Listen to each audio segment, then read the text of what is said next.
Hey there, want to make your voice heard at a Board of Supervisors meeting? We're all ears. Here's how you can get involved. First, hop online and look at the agendas. This will give you the scoop on what's coming up before the board. Each agenda item includes a brief description of the issue, the recommendations, and potential impacts. If you need more detail, check out the detailed reports online. Those are called board letters. Then, decide if you want to speak at Tuesday's general legislative session or Wednesday's land use session. You'll have 3 opportunities to have your say. Let's start with non-agenda public comment. This is your chance to talk about things that aren't on the agenda, but try and keep your topic related to county government. For non-agenda public comments, you can speak at either the Tuesday or Wednesday session, but not both. So pick your day accordingly. And keep in mind, the board can't act on the spot. They'll refer your comments to the Chief Administrative Officer, who will look into the issue. Last thing, the board will hear from the first 10 speakers, 5 in person and 5 by phone at the beginning of the session. Then all the remaining speakers will get their chance to speak after the discussion items. During the consent agenda, the board handles a bunch of routine items with 1 vote.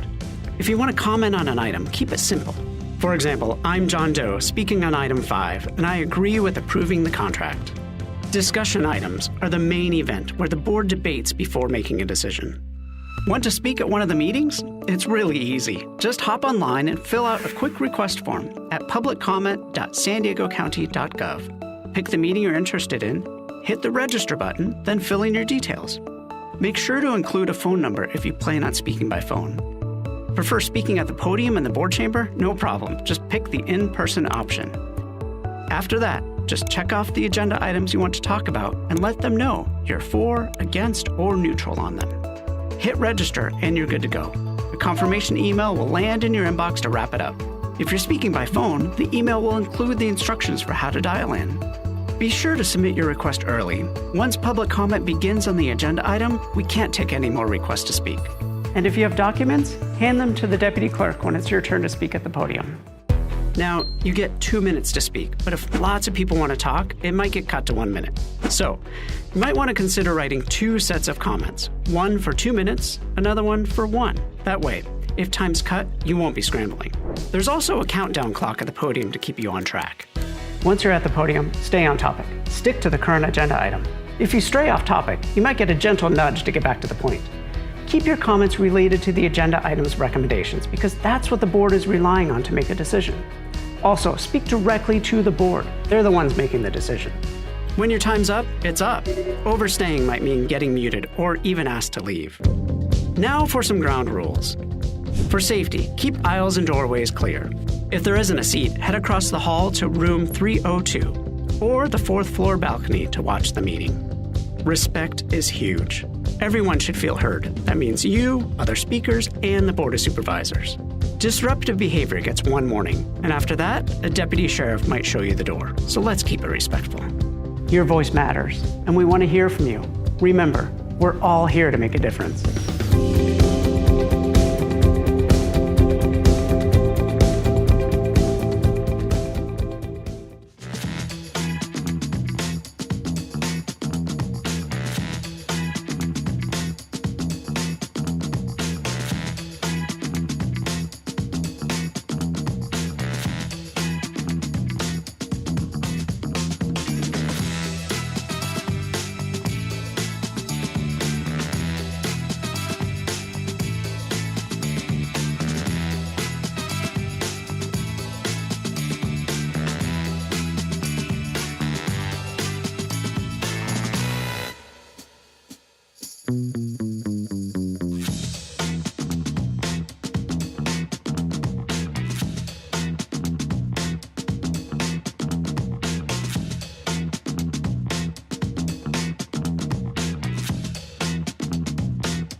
Good afternoon, everybody.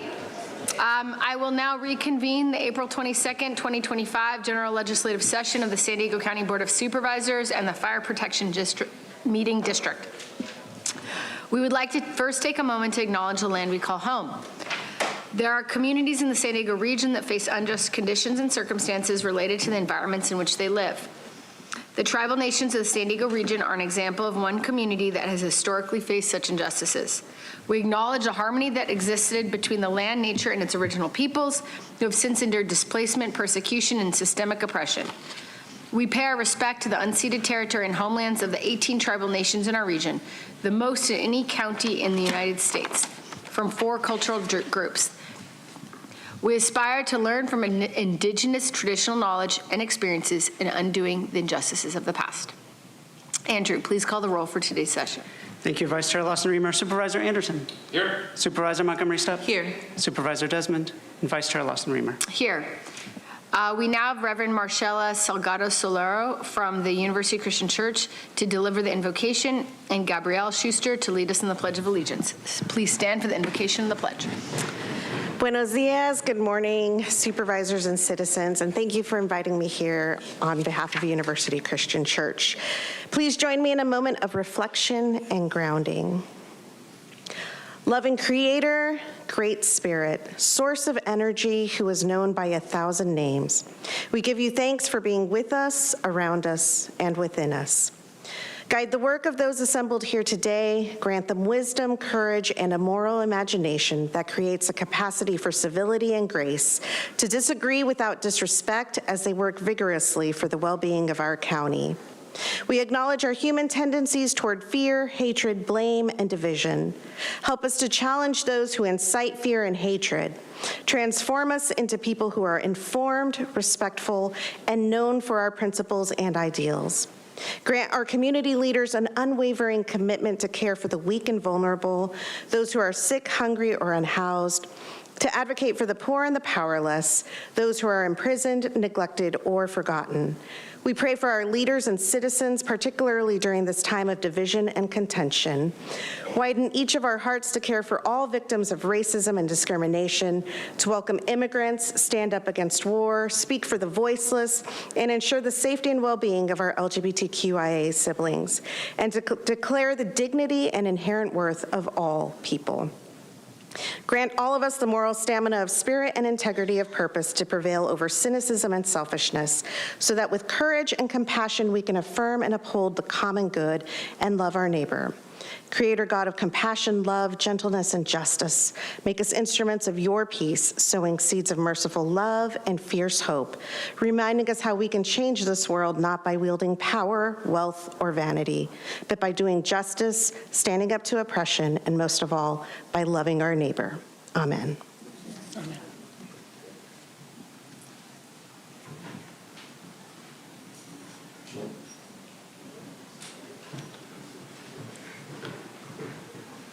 Put your right hand over your heart. Ready, begin. I pledge allegiance to the flag of the United States of America and to the republic from which it stands, one nation, under God, indivisible, with liberty and justice for all.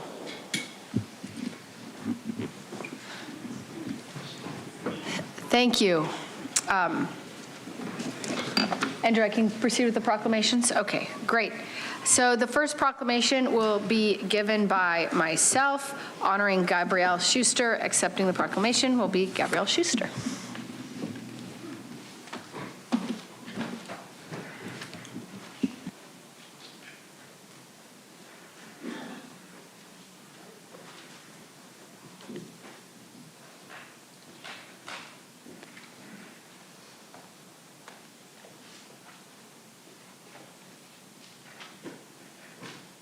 Thank you.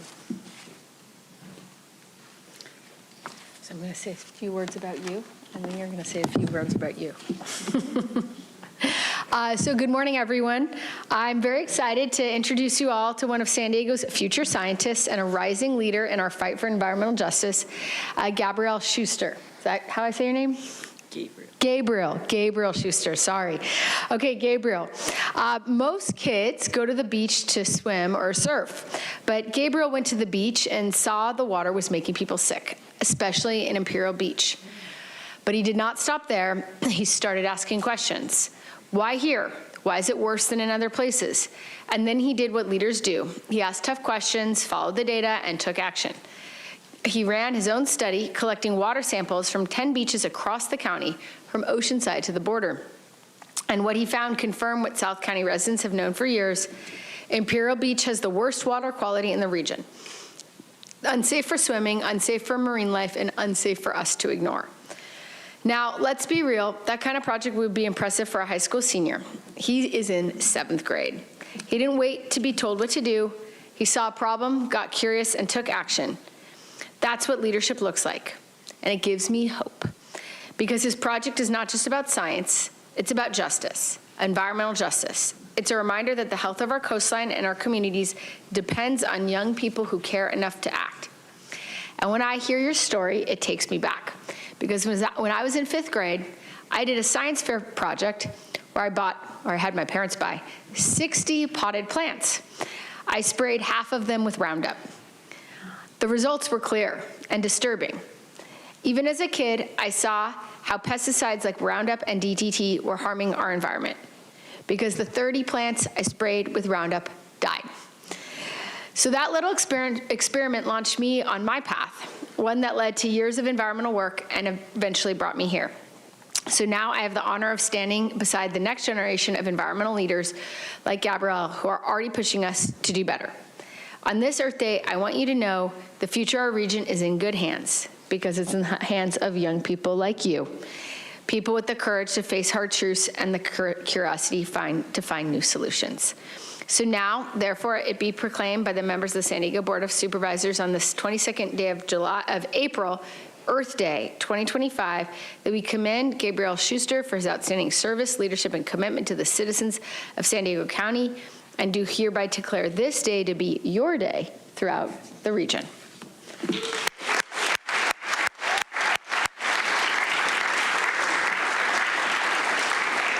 Would you like to say a couple words? Thank you, Vice Chair Tara Lawson-Reamer, for this incredible honor. The goal of my science fair project was to investigate what causes pollutions at different beaches in San Diego County, from Imperial Beach to Oceanside.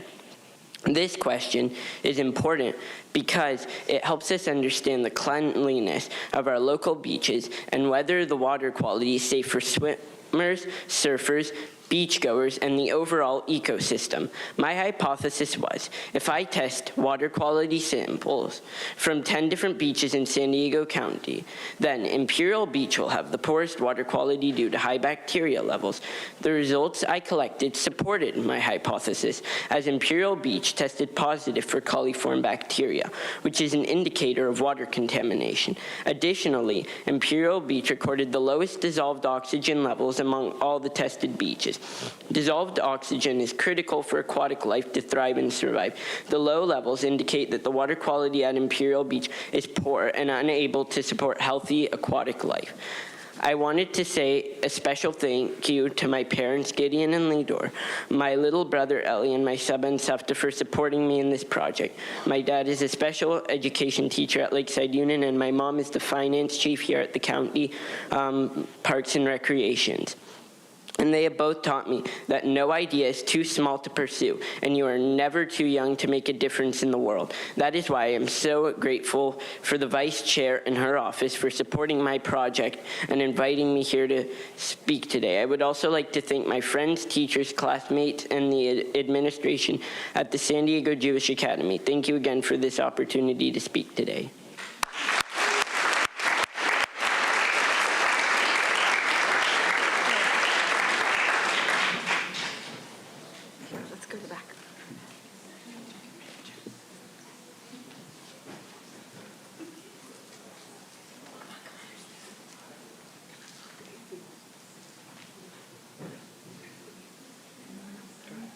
Go ahead.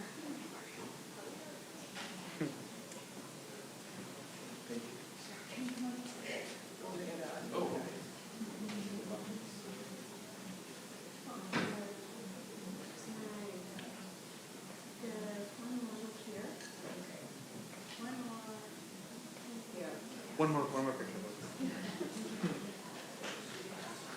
Smile. 1, 2. One more time. 1, 2. One more, guys. One more. One more. Yes, one more. Sure. Thank you, guys. Congratulations. Thank you. Good work.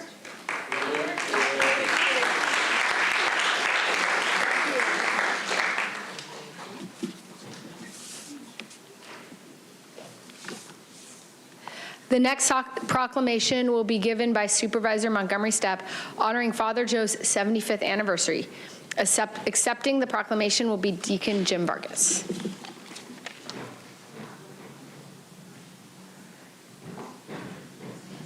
Yes, please come on up. Good afternoon, everyone.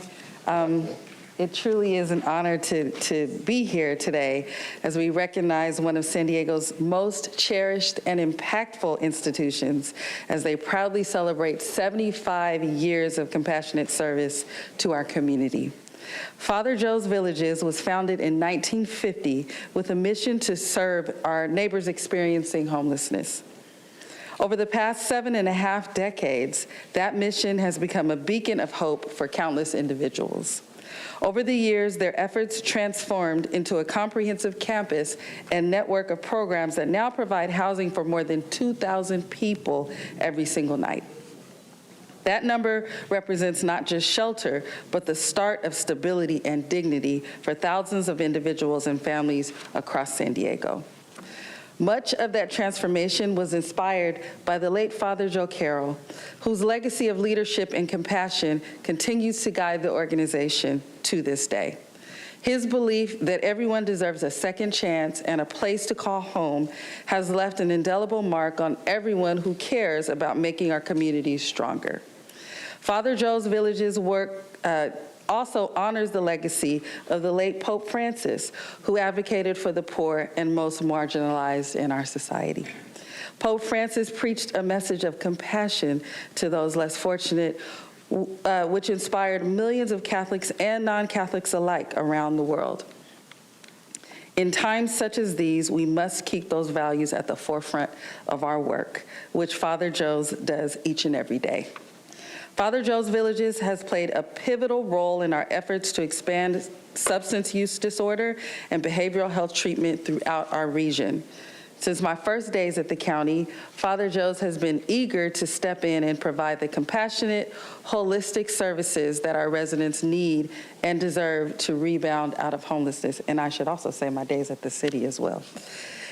This organization reflects a deep understanding that solving homelessness requires more than shelter. It requires wraparound care, long-term support, and a belief in the potential of every person that they serve. Father Joe's Villages has been an incredible partner in this work and continues to evolve to meet the changing needs of our most vulnerable residents.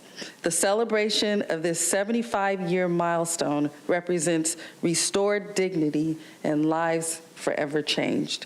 With that, I would like to thank you for this commitment to our residents and present this official proclamation in honor of the 75th anniversary of Father Joe's Villages. And I'll read the last paragraph or two. Now, therefore, be it proclaimed by all members of the San Diego County Board of Supervisors on this 22nd day of April 2025, that they commend the Father Joe's Villages for their outstanding service, leadership, and commitment to the citizens of San Diego County, and do hereby declare this day to be Father Joe's Villages Day throughout San Diego County. Congratulations.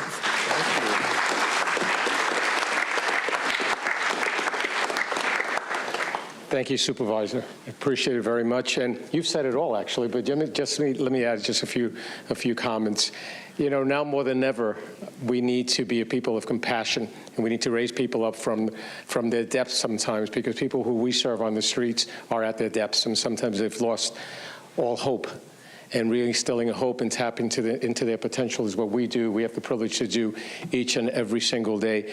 We've partnered with the county throughout these 75 years, and I look forward to continuing our partnership. I especially applaud you, the supervisors here, who recently have talked about dipping into the reserves, right, especially on the behavioral health side.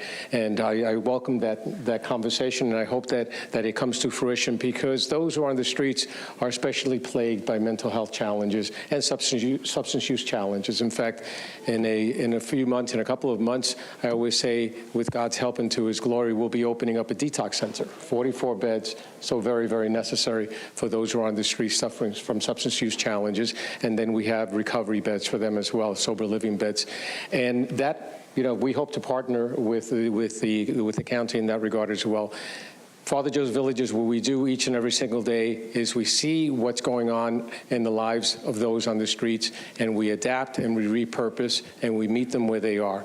Whether it is, as I just mentioned, detox, or whether it is going out and meeting people on the streets with street health, whatever that may be. Recuperative care beds, we just opened them up a few years ago. Why? Because people were being released onto the streets from hospitals who were not ready to be released, but of course they weren't sick enough to be in a hospital bed. So we offer a transition for them, right? And then into shelter and into housing as well. That's what we've always done. We've always met people where they are, and we look forward to continuing that work, especially with the County Board of Supervisors. So thank you, and God bless you.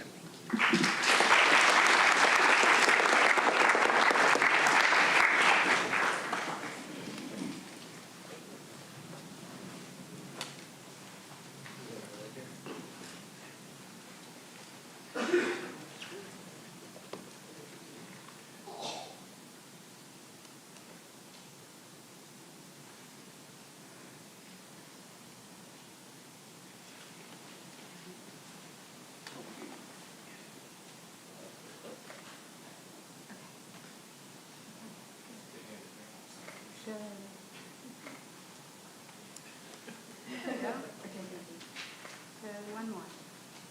Thank you.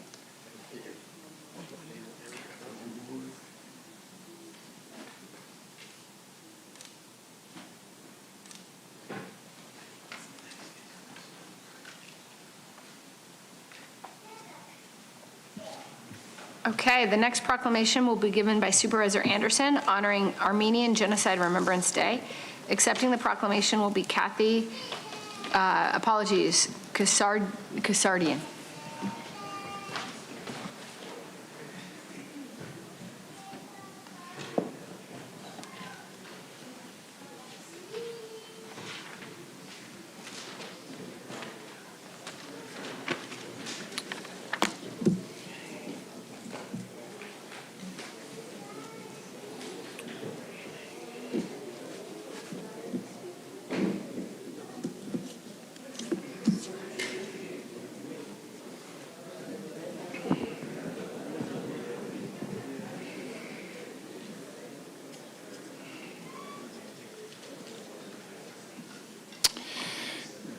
Thank you all for being here today.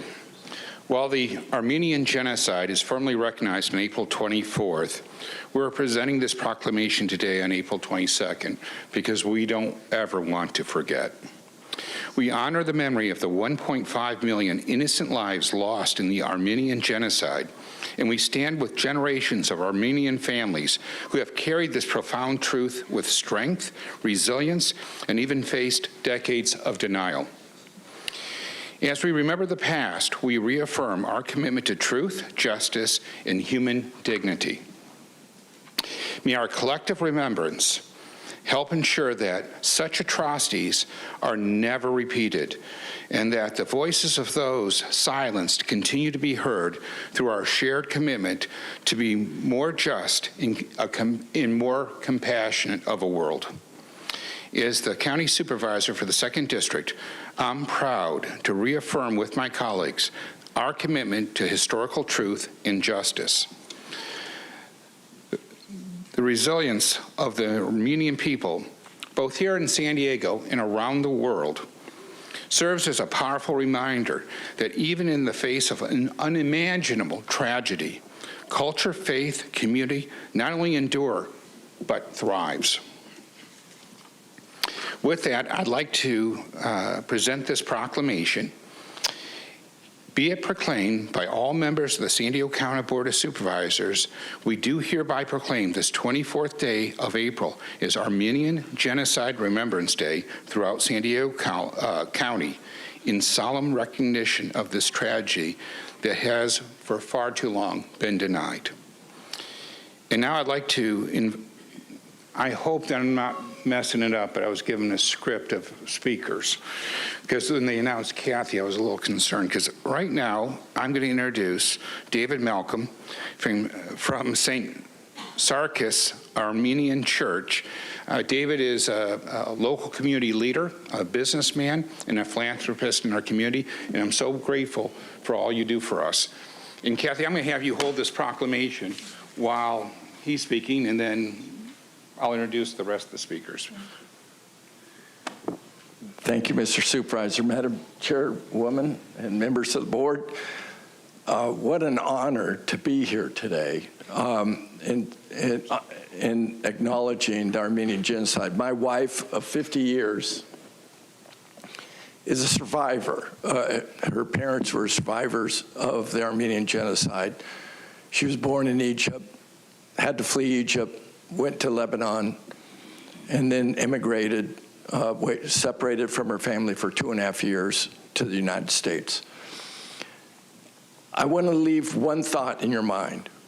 When you go into the Holocaust Museum in Washington, D.C., one of the biggest quotes across the top of the wall is from Hitler, and it says, "Go ahead and gas them. Nobody would remember them any more than they remember the Armenians." That is why we have to constantly acknowledge the genocides and honor those people who fought so hard to bring peace, freedom, and love amongst each other. So thank you, Mr. Supervisor. Thank you.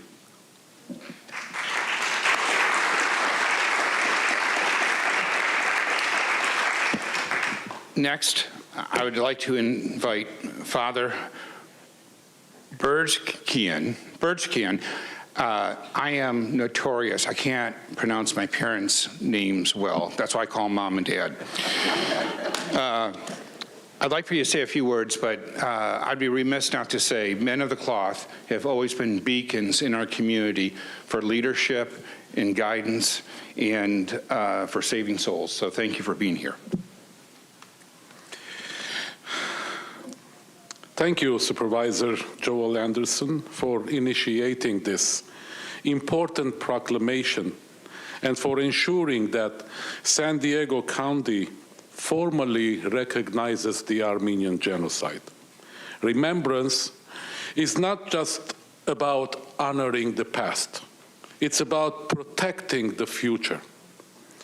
By acknowledging the truth of what happened to the 1.5 million martyred Armenians, we shine a light on the warning signs of genocide and give voice to those who were silenced. Today, in parts of the world, atrocities still occur. Remembrance is our responsibility, a stand against denial, a safeguard against repetition, and a message that we will not look away. Thank you, Supervisor Anderson, for standing on the side of truth and justice. This proclamation matters not just for Armenians, but for all humanity. Thank you.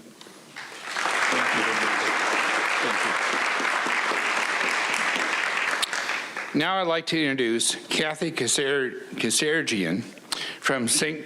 Sarkis Armenian Church. She is the chair and the founder of Sparkles Foundation, and what you've done with the foundation is rather remarkable. I'm so happy you're here to speak. Thank you.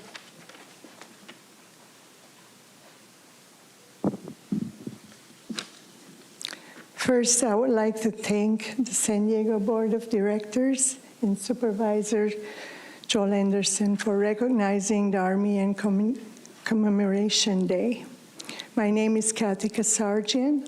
I'm the daughter of a survivor of the 1915 Armenian genocide. 1.5 million Armenians were massacred by Ottoman Turks. My grandfather fought the Ottoman Turks with the whole village with hunting guns in the cold mountains, and they didn't survive, but my dad did. My parents did. Sadly, I have never met my grandparents, so did my husband. We have never had seen the grandparents' love. Driven from over homeland, we have lived in many corners of the world. The strength of the Armenian diaspora, faith and love of freedom has brought me here today. The experience of the genocide helped me to understand humanity and the importance of resilience. As a San Diego resident Armenian American, I'm truly blessed. We must never forget the great sacrifice that was made by our ancestors. Thank you and God bless.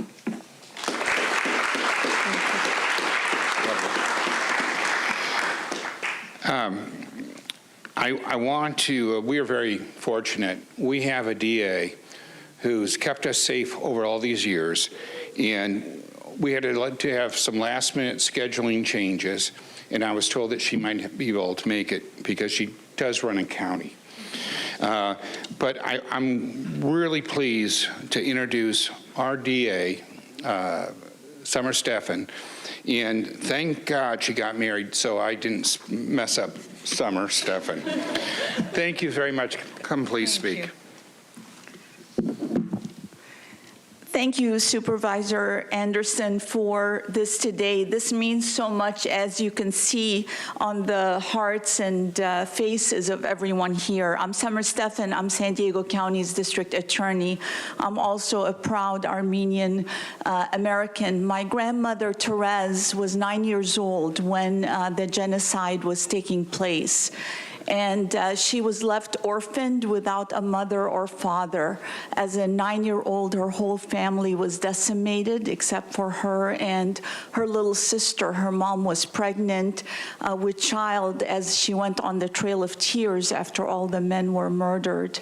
And she did not survive the journey. But she came to this country, and she always reminded me with a smile that people and evil can take away everything, except it can't take away the richness of your heart and your mind. Everything else can disappear. And the cost, of their expression of their Christian religion was that freedom of expression cost them their lives. They would not succumb. They would not give up their faith. They would not give up their expression of their freedom of thought. And it was really interesting that Pope Francis's last message, the hours before he passed away, he said that there can be no peace without freedom of religion, freedom of thought, freedom of expression, and respect for the views of others. And that is the promise of America that we all are responsible to hold. And today's remembrance is another reminder of what the cost is when we forget that.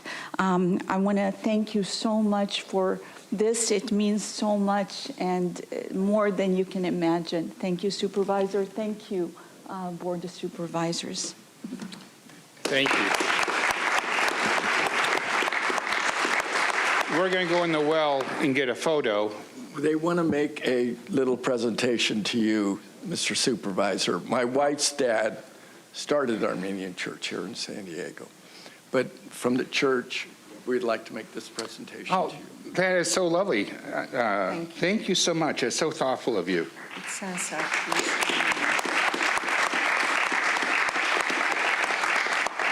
You know, in fairness, we don't do these proclamations alone. While sometimes one or two of us present them, we do it as a group.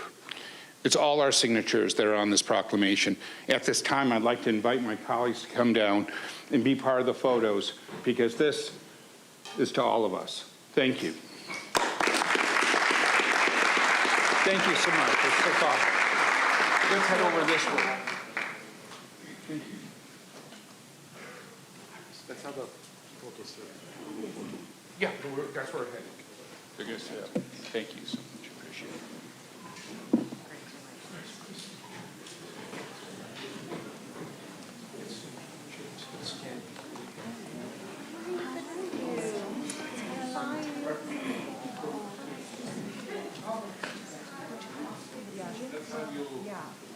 Oh, I'm not coming. In front of the PA here. I know who the big one is. Make a couple of rows. Yeah, we're going to need tall people in the back.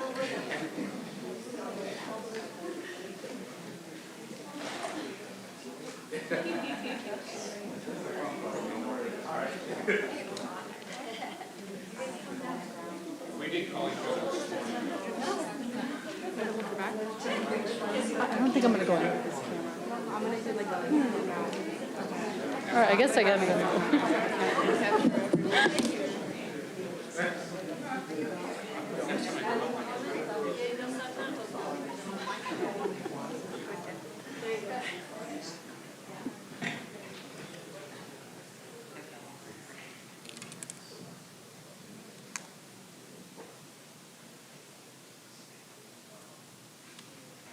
One, two, three.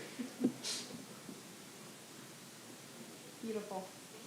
Thanks. Stay there, stay there. Okay. That's a little, I wouldn't.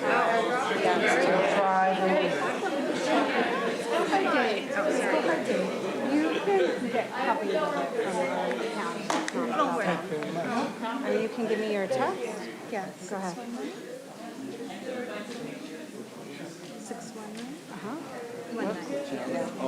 788. Thank you so much. 74. 66. No, 68. Change of 7468.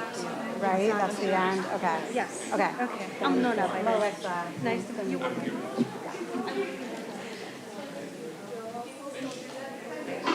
Oh, yes. I do it every 4 years. Okay, our final proclamation will be given by Supervisor Anderson and Supervisor Desmond, and since Supervisor Desmond's not here, Supervisor Anderson will do it by himself. Honoring Financial Literacy Month, accepting the proclamation will be Brett Leitoff. Come on down. My colleague had mentioned it, but I'm going to mention it again. Supervisor Desmond got good news this morning. He's a new grandparent, and so we were all headed to this meeting, and then he got diverted to the hospital. So I know that he'd really love to be here and be part of this. It's my honor to be here today to recognize Financial Literacy Month. For over 2 decades, the San Diego Center for Economic Education has committed themselves to providing access to life-changing financial education. By providing education resources, they work to empower individuals with valuable knowledge needed to make responsible financial decisions. Financial Literacy Month is an important reminder that the factors such as learning how to budget, understanding credit, and saving for the future can change lives and create opportunities for success.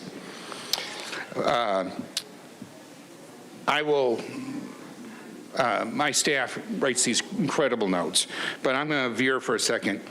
This means an awful lot to me because I'm a finance major.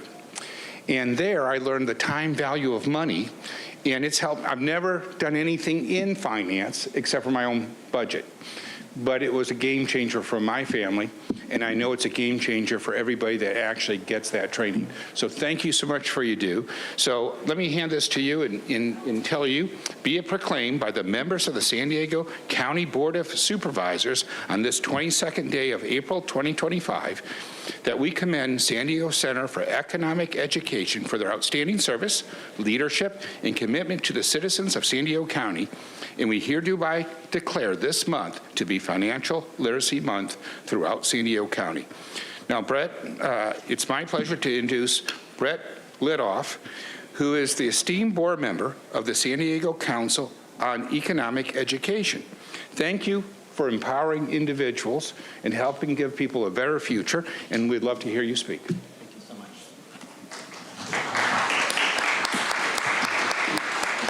much.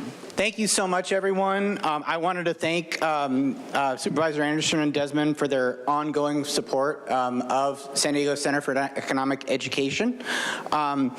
We've been providing no-cost programming in San Diego for over 20 years, and it's helping families, it's helping students, and just building those real-world financial skills. That's what we're all about.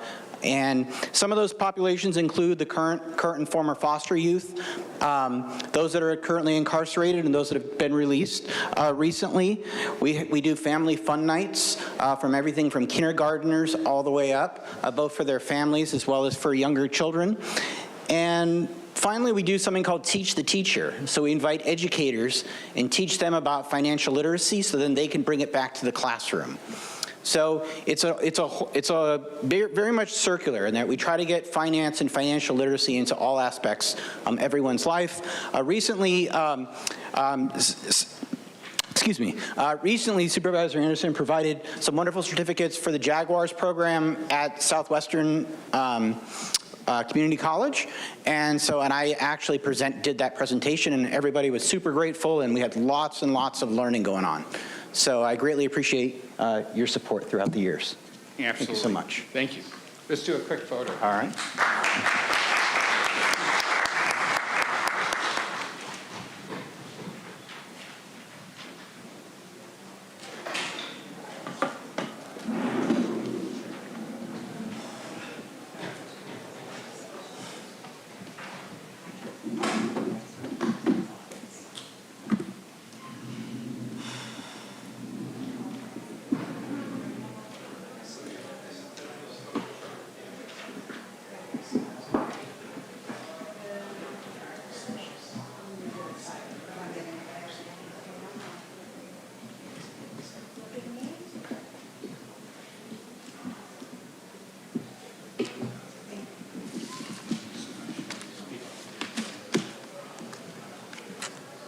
Okay.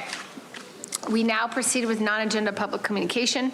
This is an opportunity for the public to address the board on subject matters within our jurisdiction, but not on our meeting agenda.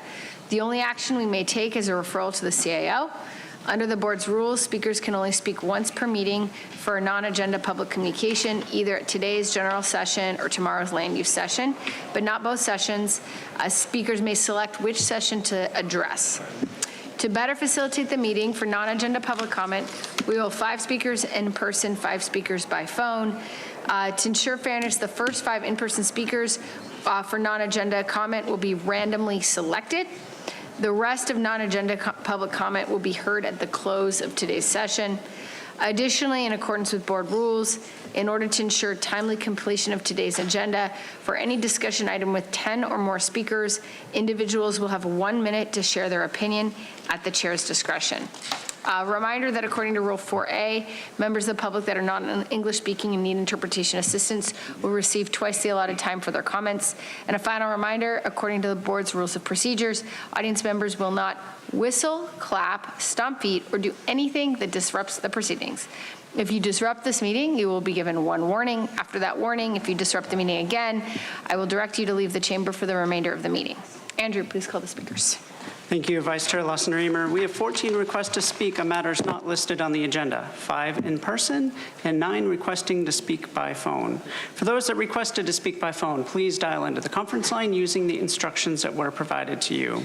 We'll begin with the in-person speakers and have randomly selected the first 5 speakers in person, which since we have 5, we'll hear from all 5 individuals. As your name is called, please come forward and stand on the arrows until it is your turn to speak at the podium. You'll have 2 minutes to address the board, and I'll ask you to please begin by stating your name for the audio record. I'd like to invite forward the first 3 individuals, Michael Brando, Joseph Moore, and allegedly Audra. I've called your name. Please come forward.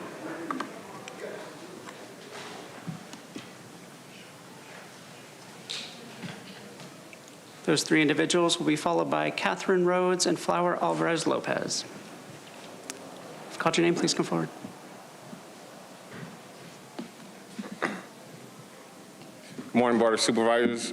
My name is Joseph Moore. I'm a proud SEIU Local 221 union member and a county employee.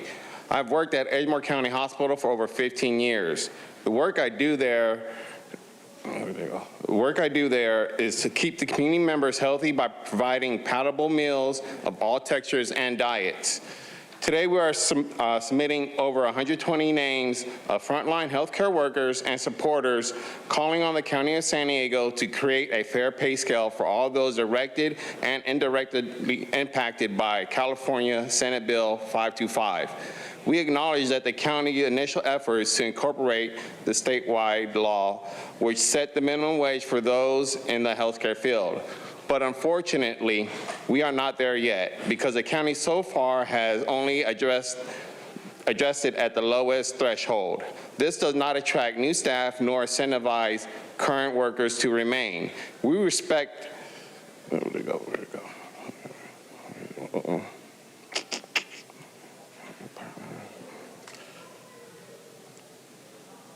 But unfortunately, we are not there yet because the county so far has only addressed this at the lowest threshold. This does not attract or incentivize new county workers to remain. We respectfully request the county to make the following changes. Where'd you go? Stop doing that.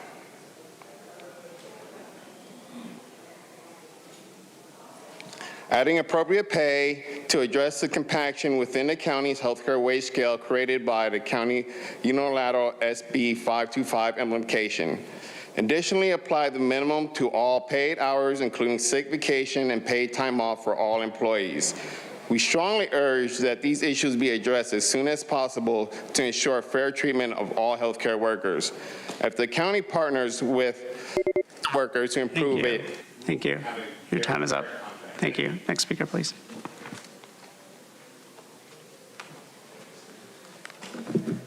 Michael, so many people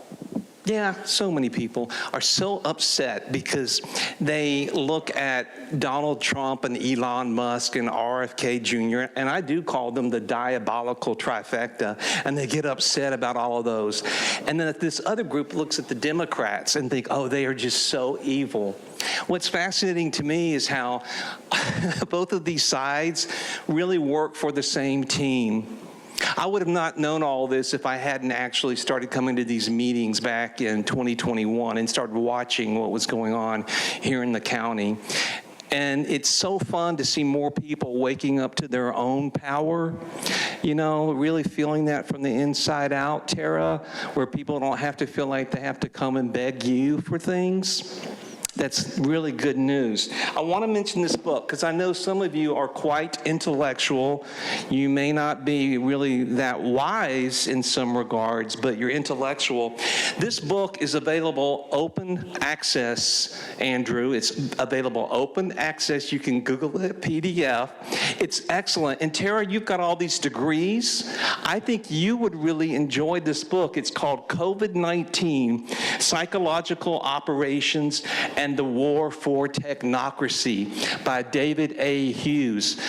He's actually an academic person, but everything is actually researched well, and there's data, Tara, you can look up to see where everything is sourced. But it really explains, Kimberly, what went on the last 5 years, because things are changing, and people aren't going to be buying the same old lies from any institutions, whether it's at the federal level, all the way down to the local level, because people are becoming empowered from within, Monica. Isn't that good news? How good can it get?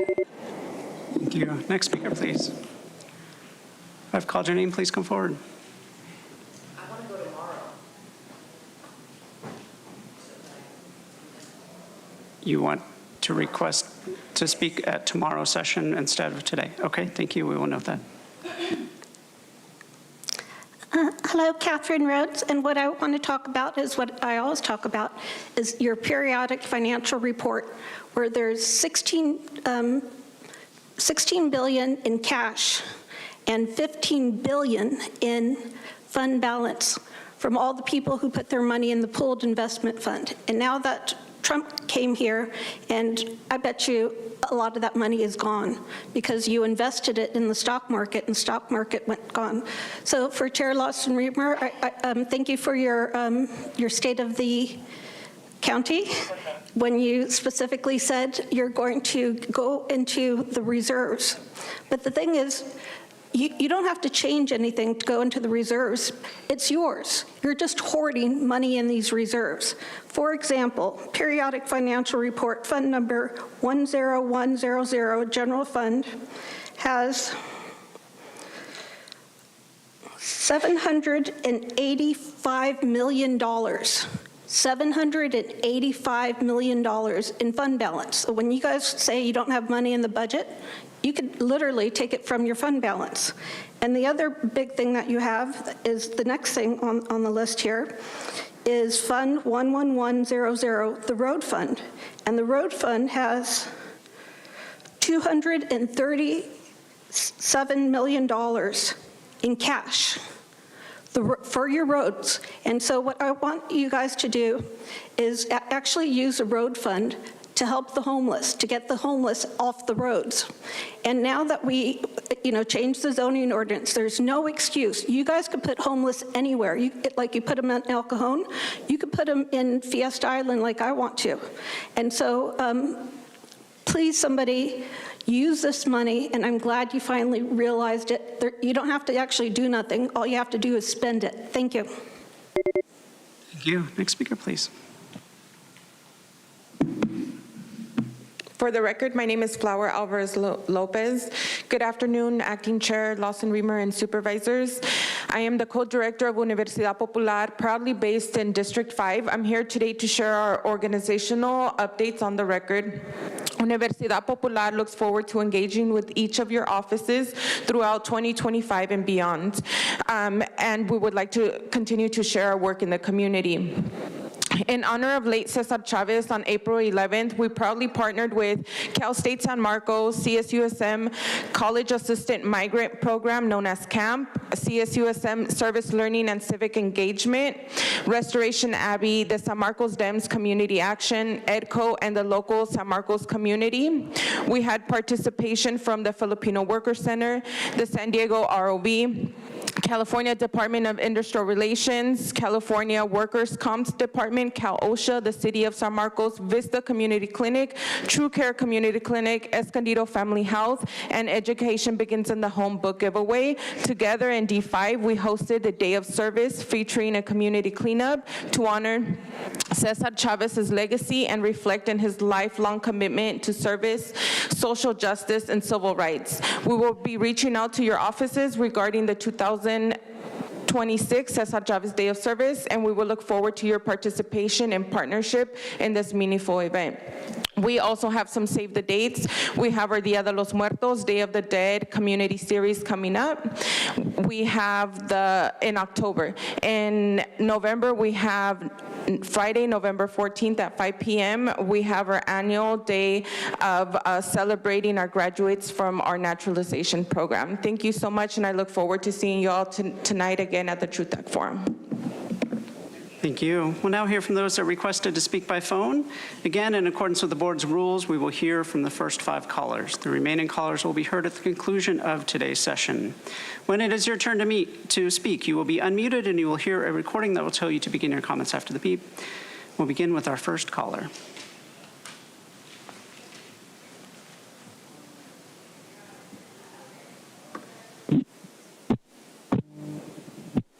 All aboard. Let's talk about non-veteran homeless. We're spending way too much time and money on a problem that defies one-size-fits-all plans. These are people, and we need to treat them as individuals, or we will keep paying. Case Western University study. According to the study, 35% of the participants said that death of a parent, spouse, or partner precipitated their homelessness, and over 50% said relational breakdowns like separation, divorce, and death contributed to their housing instability. So the problem is more than just losing one's home. Getting in there early with psychiatric counseling on family issues would help. Since October 2022, I've told you to de-emphasize housing first. The main reason, since there are so many other important ways to stop homelessness, by that time housing is built the way you want it, it's really housing last. Those facing homelessness need more than just housing to build an independent lifestyle and thrive. They need community. They need mentors and friends. They need the genuine love and support that we all need when challenges come our way. In short, they need to be treated like human beings. You seem to be doing everything you can for the developers to include congregate shelter type stuff, but in housing, which you need to build first. Waiting while the dicey economy, layoffs, and rising costs are mass-produced. Thank you. We'll now hear from the next caller.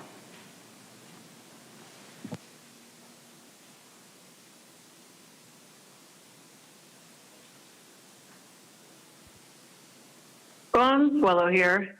I just wanted to point out how truth will always be revealed. When falsehoods are being threatened of being exposed, the hit pieces and attacks on one's character from the media will soon follow.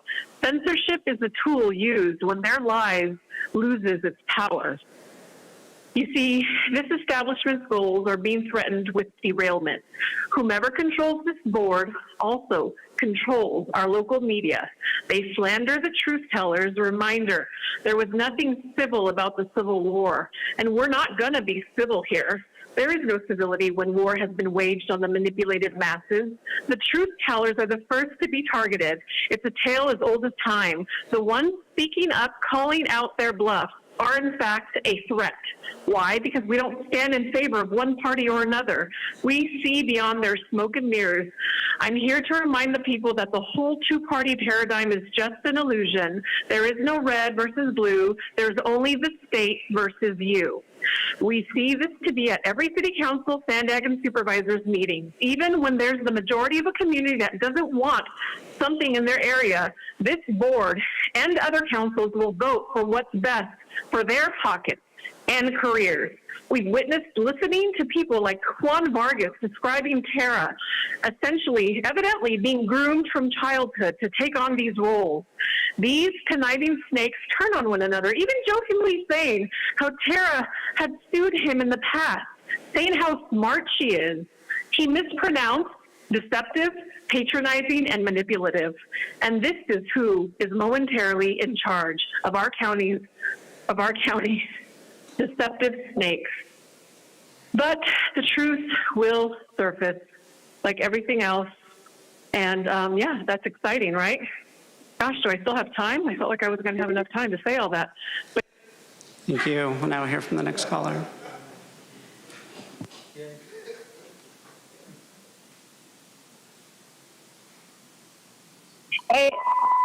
It's truth surfacing. First, let's talk about the Trash Tribune. Instead of focusing on how two corrupt supervisors cost everyone $10 million in special elections, we're covering the county's $140 million deficit. The UT gave the front page to someone who's only showed up to maybe 3 meetings in the last 2 years. They also claim that Ilka Westman Civil, who told El Cajon Mayor Bill Wells this. Look back and find out where you originally came from and get the hell back there. How uncivil and Nazi-like. But the best part is when they claim today's meeting would start at 9 a.m. Just another fact they got wrong. Is the UT going to look into why that is? Was it because Tara had to go to IB to campaign for Paloma, who voted against Real Solutions? Was it because Jim had to campaign for himself? Why else would there be a 5-hour delay? Now about Tara's State of the Communist Address, county. The only people invited included lived experience advisors, purple shirts, and failed politicians. Kimberly Hunt was perfect for the theater show. She gave out Tara's Instagram handle, even though Tara illegally blocked people from commenting. Tara said Medicaid is helping homelessness, yet homelessness is up 25% under your lack of leadership. Tara suggested the World Bank, her former employer, to give bad loans to Mexico. Why, when there's NADBank, who actually had success helping Mexico build treatment plants? Tara supported the gutted SB 10, which no longer has mitigation of the TRV. Paloma didn't tell you? She apparently signed off on it behind the city's back. Much like flip-flop for Paloma, Tara hypocritically claimed that right or left doesn't matter to her. So when will Tara work with Trump to solve the sewage crisis? Or is she too busy fighting the Trump agenda with her friend Paloma? Tara said there's broken systems and rigged games and corrupt politicians. Takes one to know one, and apparently Tara's idea of progress is one step forward, one step back. So no surprise that she wants to deplete our reserves, stealing other people's money. Overall, Tara, you sounded like a conspiracy theorist. Oh, the billionaire oligarchs are after us. Yet you said you applied for Obamacare and Medicaid when your family's rich. But Tara wants more taxes for mystery other needs, a.k.a. more corruption. Thank you. We'll now hear from the next caller.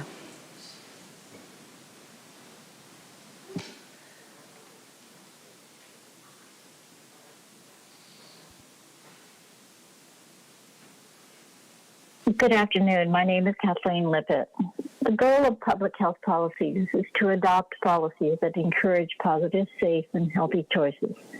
The county's first marijuana consumption lounge opened in National City.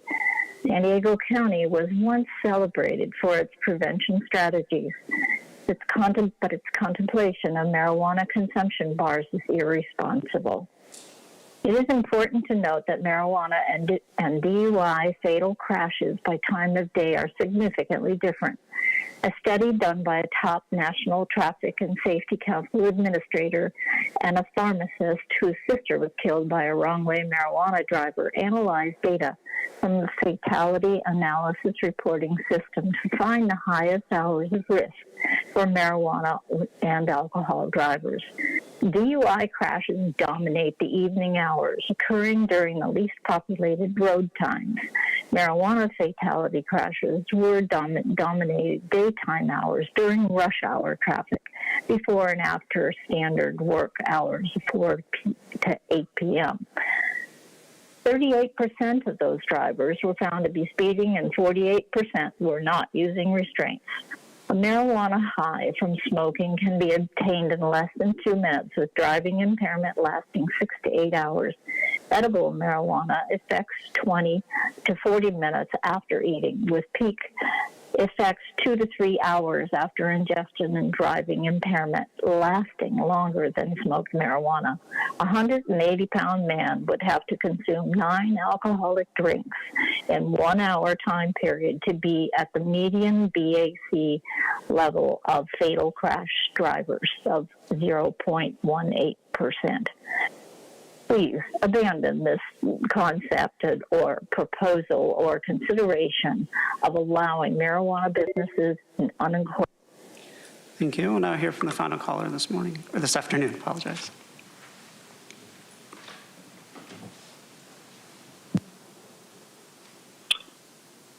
Kevin Stevenson.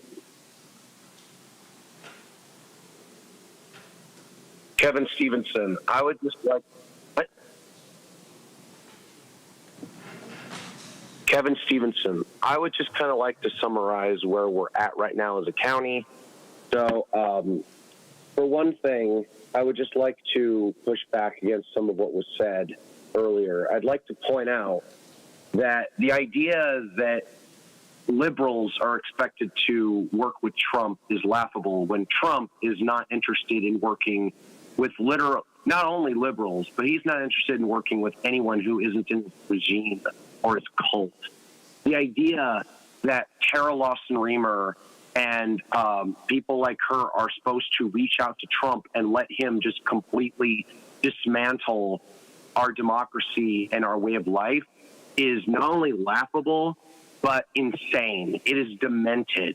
The idea that people who are against Trump are somehow in the wrong is complete and utter nonsense. We have people like Jim Desmond who grovel for the likes of Trump. And apparently that's not good enough to people like Truth. Like, no, I'm all for people like Paloma Aguirre saying that we need to fight the Trump regime, because that's what it is. It is a regime. It is tyranny. It is a total tyrannical force. I love how Consuelo rambles on and on and on about, oh, it's not red versus blue, it's the state versus you. Lady, you're literally siding with the state. You're effectively being a useful tool for the enemy state right now. You are literally doing the bidding of fascists in power.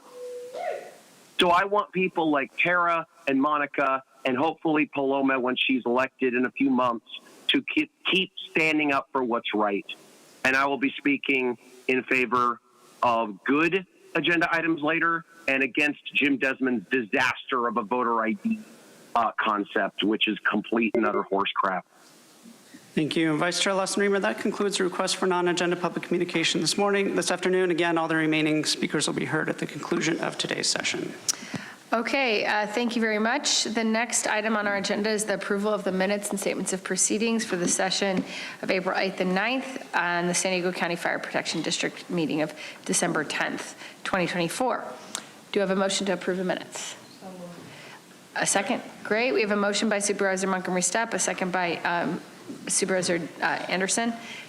Please call the vote.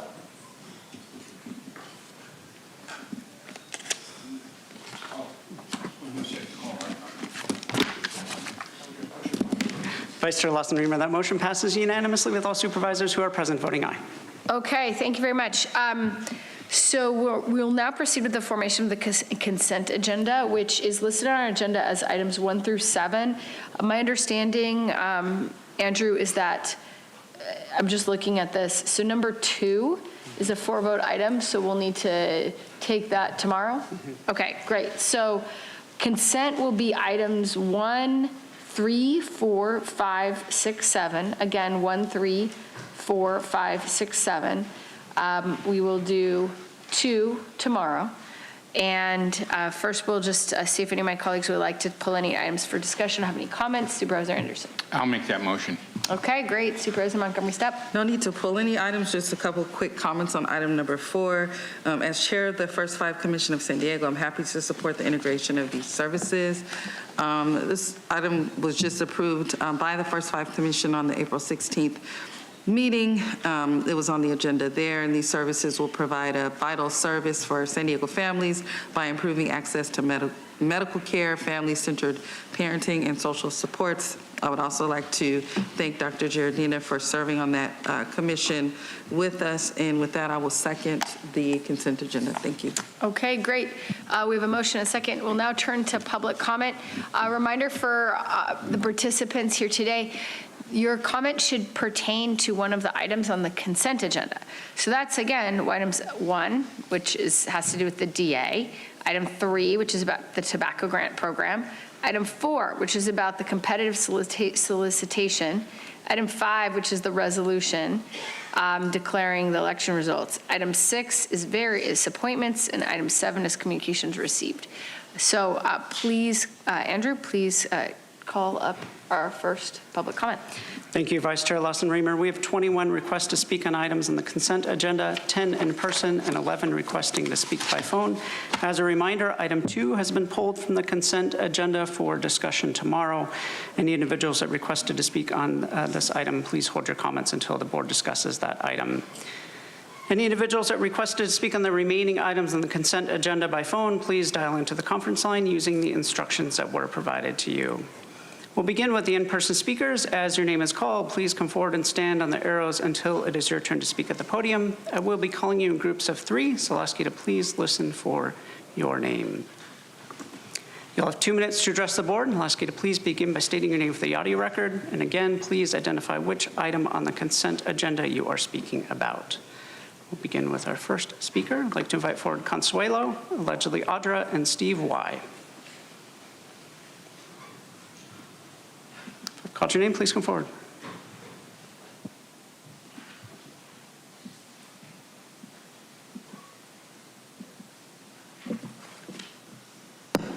My person uses the name Audra. So number 1, absolutely not. Summer Steffen is the ringleader of the RICO enterprise here in San Diego.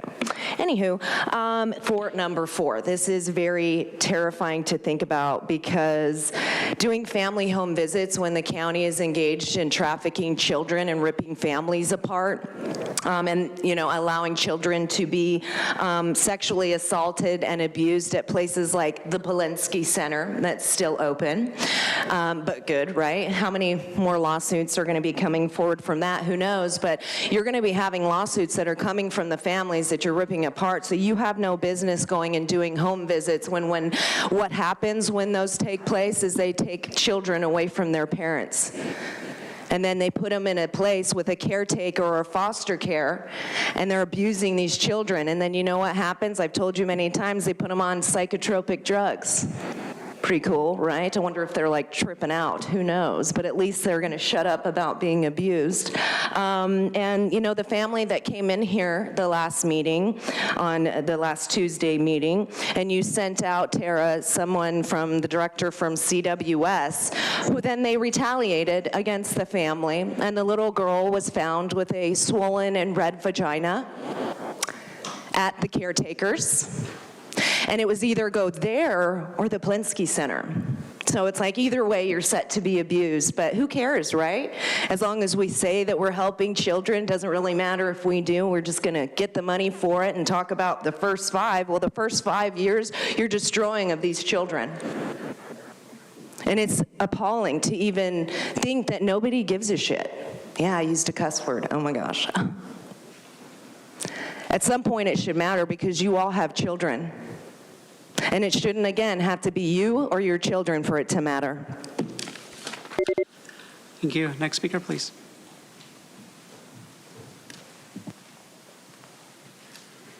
Good afternoon. I'm Steve Wyatt, proud SEIU Local 221 member, county employee, and have dedicated nearly 7 years to waste planning and recycling in the Department of Public Works. I will be speaking in support of item 3. Our work matters. Waste planning protects our environment, cuts pollution, conserves resources. It keeps our neighborhoods clean, safeguards public health, supports good local jobs. It's not just about waste. It's about building a healthier, more sustainable future for everyone. We strongly support this item because it brings in crucial revenue for the county's core services. But let's be real. In these uncertain times, we need more than business as usual. That's why while we support this item, we're also urging the board to do more. We need to change the reserves policy. The money is there, but it's not being used. We need to open the reserves now. People cannot wait. County employees cannot wait. And our communities definitely cannot wait. Let's take bold action when it's needed most. Thank you. Thank you. As the next speaker is coming forward, I'll call 3 additional speakers, Gerald, Alexander, and Krista DeBushir. If I've called your name, please come forward.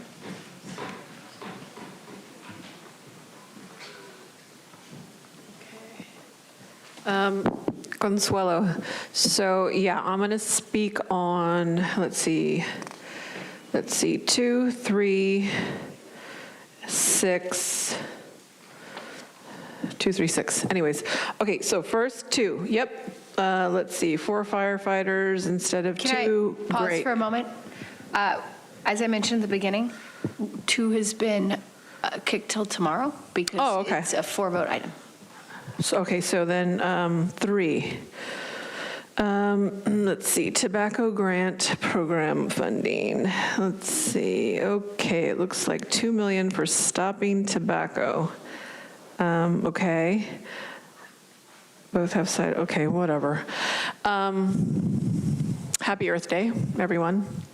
Also, with that being said, I wanted to point out how, yeah, this $2 million, but it looks like you're putting in cannabis facilities instead. Ooh, look, marijuana mamas are going to be mad. Let's see. Also, let's see. They both have, yeah, let's just keep in mind that instead of stuff like cannabis and vilifying that, we should be focusing on on this day, especially the microplastics, the seed oils, the GMOs, the big pharma antidepressants, the list goes on, but yet we are focusing once again on junk like stopping tobacco and trying to vilify cannabis. 17 seconds, yeah, that's all I got. Thank you. Next speaker, please. Good afternoon. My name is Jarrell Howard, a proud member SEIU 221 and 13-year county employee self-sufficient services eligibility. I am in support of, we all are in support of item number 3, because it is important that the revenues for the county services are funded by all means. In this current uncertain economic environment, we need to do everything we can to make sure that the county vital assistance to so many continue. That is why, in addition to supporting this item, we urge the board to take action and change the revenue policy today in order to continue to make sure our communities and our workers are supported, funded, so they can continue to do their jobs. Thank you. As the next speaker is coming forward, I'd like to invite 3 additional speakers: Catherine Rhodes, Robert Pitt, and Aline Bratton.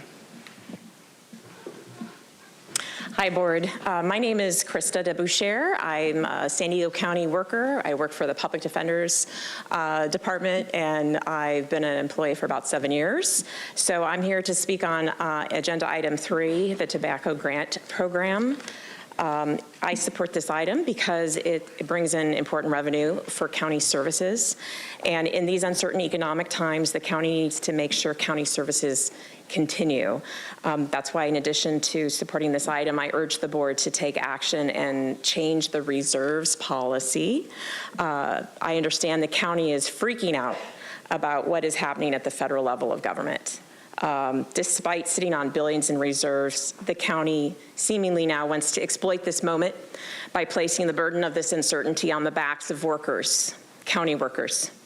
Reserves are for periods of uncertainty. I ask you to release those funds in support of county services and working families. San Diego is tied for the highest cost of living in the nation, and inflation is projected to increase. County workers understand what our country is potentially facing, but we must not go into personal deficits while the county sits on billions of dollars. The board has an opportunity here to stand up for its motto, to be bold, and to do the right thing. Thank you. Thank you. Next speaker, please. I'm so tall, I'm trying to get used to just believing that this microphone will reach me and not bending over.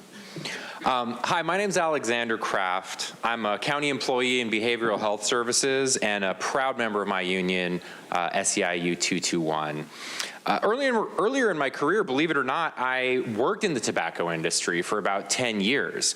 So I'm intimately familiar both with the public health harms associated with tobacco use, as well as the nature and importance of tobacco tax revenues. Now, in my work in behavioral health services, I connect the most gravely disabled county residents with life-saving survival-level resources. I've spoken before this body in the past about the fact that without adequate staffing and funding, our clients, who are community members, literally die in many cases. So we support this item 3, of course, because in this tough budget situation, we can't afford to close our eyes to any funding sources, such as the county's grotesquely bloated reserves, a dragon's hoard of billions of dollars far beyond other responsible counties' recommended levels for fiscal stability. So I urge you to reflect honestly, Joel. Ask yourself, what is a reserve for? Emergencies, such as a global plague killing millions and putting millions more out of work? such as a national fiscal crisis stemming from mismanagement at the highest levels of government. Today, you have each been presented or will be presented with a ceremonial key to the reserves. We're urging you to turn that key and use those funds for their intended purpose, continuity of services during unforeseen financial exigencies. Thank you very much. Thank you. Next speaker, please. Good afternoon. My name is Robert Pitt. I'm a child support officer with the County of San Diego and have been for more than 2 decades. The job I do is very important. I help enhance the lives and well-being of children and their families, and that's a great calling, and that's why I took it. I'm grateful to be able to talk to you today. I'd like for this board to consider the adoption of the tobacco grant as a source of revenue to help enrich the lives of people in San Diego. Any money that comes into this county, any money this county spends, any money this board spends, that's the purpose of it, is to enhance the lives and well-being of its citizens.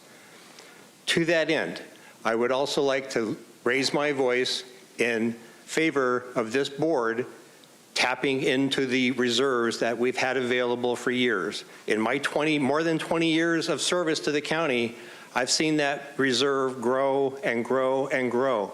And I've seen other boards tap into that reserve and utilize it for things that were needed at that time. And the county survived. It didn't collapse. The reserves were tapped and the county continued moving forward. That's what I'm asking this board to do. Consider reviewing and tapping into the county reserves, which is a huge amount of money.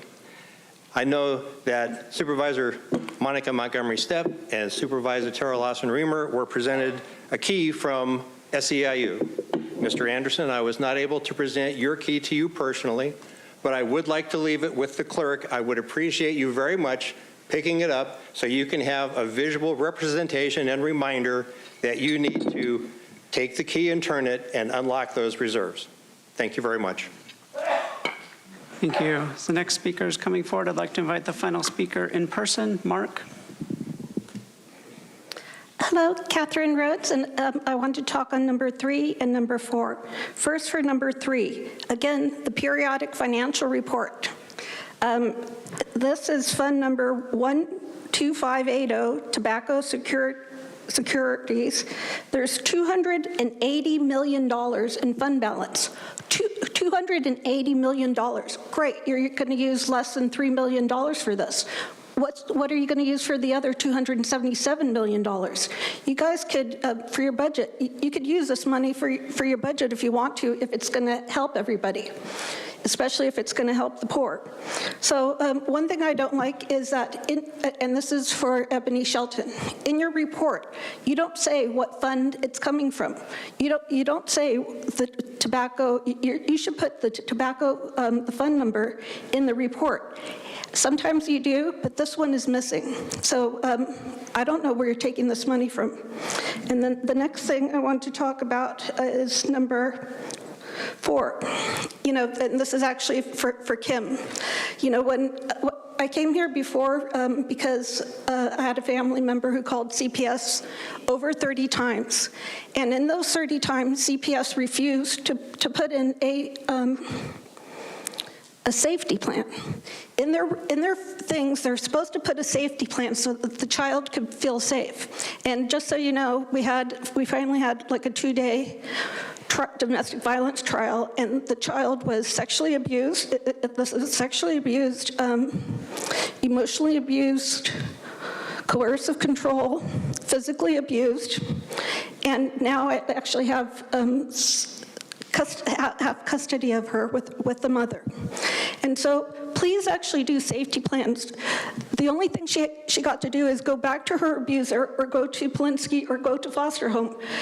Please allow. Thank you. Your time is up. Thank you. Next speaker, please.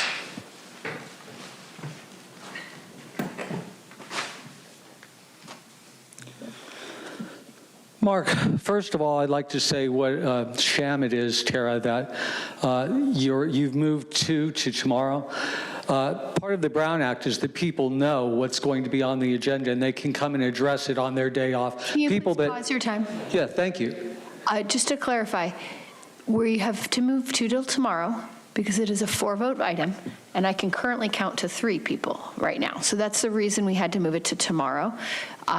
So please keep your comments confined to the items that are currently on the consent agenda. Thank you. Okay, I'll accept that because you don't have a quorum.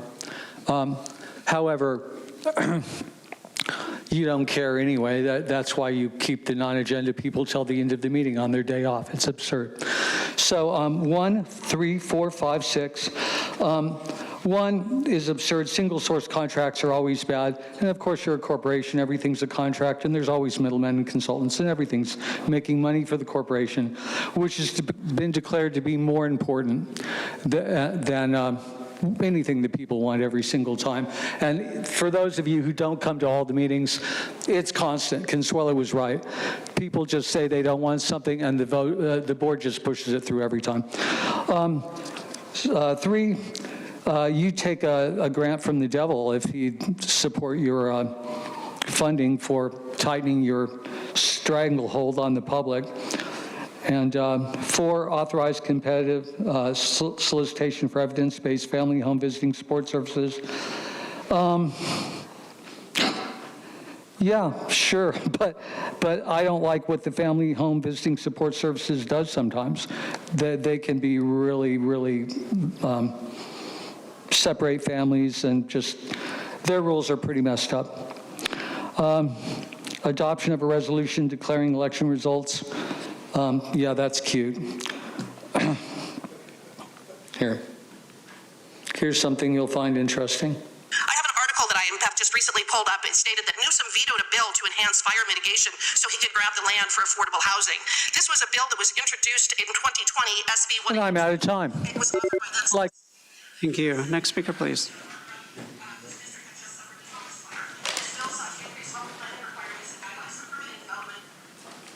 Hello, my name is Elen Bratton, and I'm a proud SEIU member and a county employee of 26 years.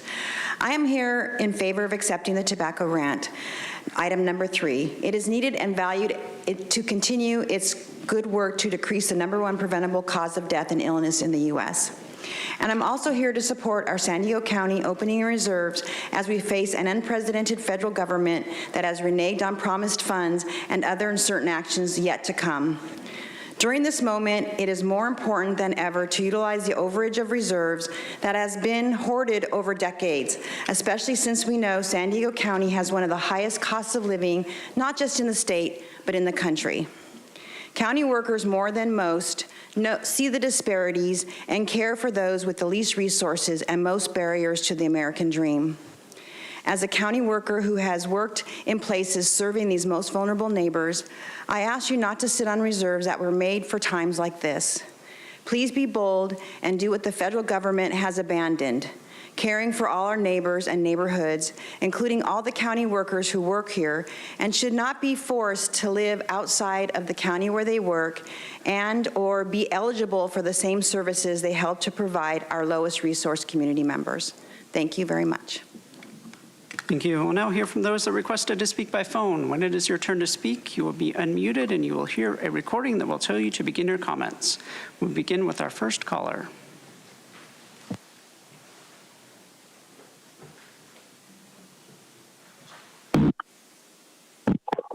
All above home visits. Evidence-based, huh? No attachment to show us actual evidence, of course. These are home visit programs, and I sure hope they don't include recommendations for involuntary confinement. We don't need Polinsky involved, although maybe it needs a few more home visits to see and stop what's going on. HHSA seems to be concerned about maximizing revenues as much as optimizing care. So I'm not sure if this is individualized treatment or just follows another model. When the recommendation is to do new contracts in the midst of a budget crisis where you have a new huge deficit, the feds just pulled back $40 million of approved funding from HHSA, and it wants to replace programs that are working. I would say that it has something on its mind other than the county's health and well-being. Controller keeps mentioning that government tends to shut down programs which accomplish their mission. This seems to be a good example of that. Please reject this half-baked, ill-defined item. The election. One candidate out of 7 won 10% more of the vote than his nearest rival. I think he should be seated on a temporary basis now in order to provide input on the budget and board representation for District 1. The 6 other candidates should concede in the interests of the county they want to serve. And here they go again. The board wants to declare that there was an election because state law says they have. Thank you. You'll hear from the next caller.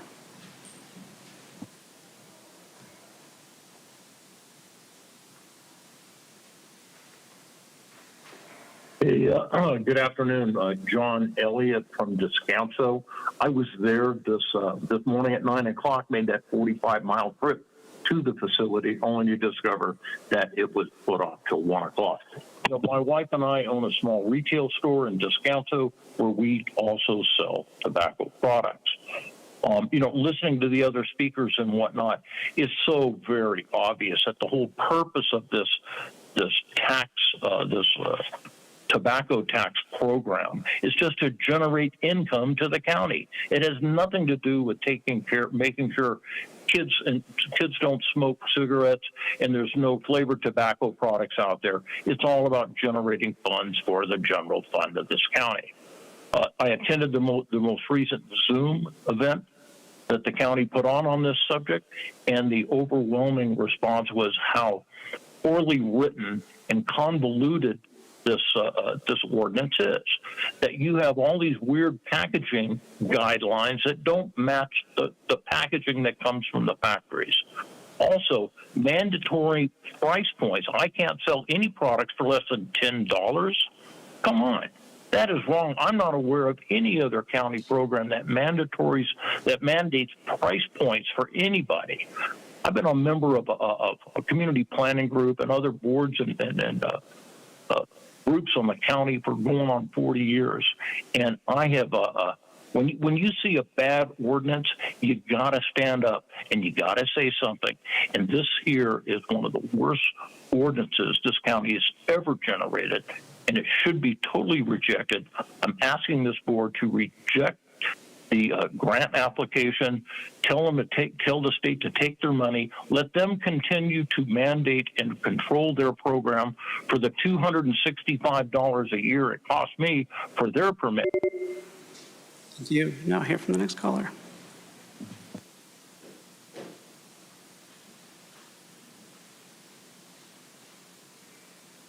Hi, good afternoon, Supervisors. My name is Madison, and I'm here to speak in support of efforts to raise awareness about the harmful effects of tobacco use and to reduce access to tobacco products across San Diego County.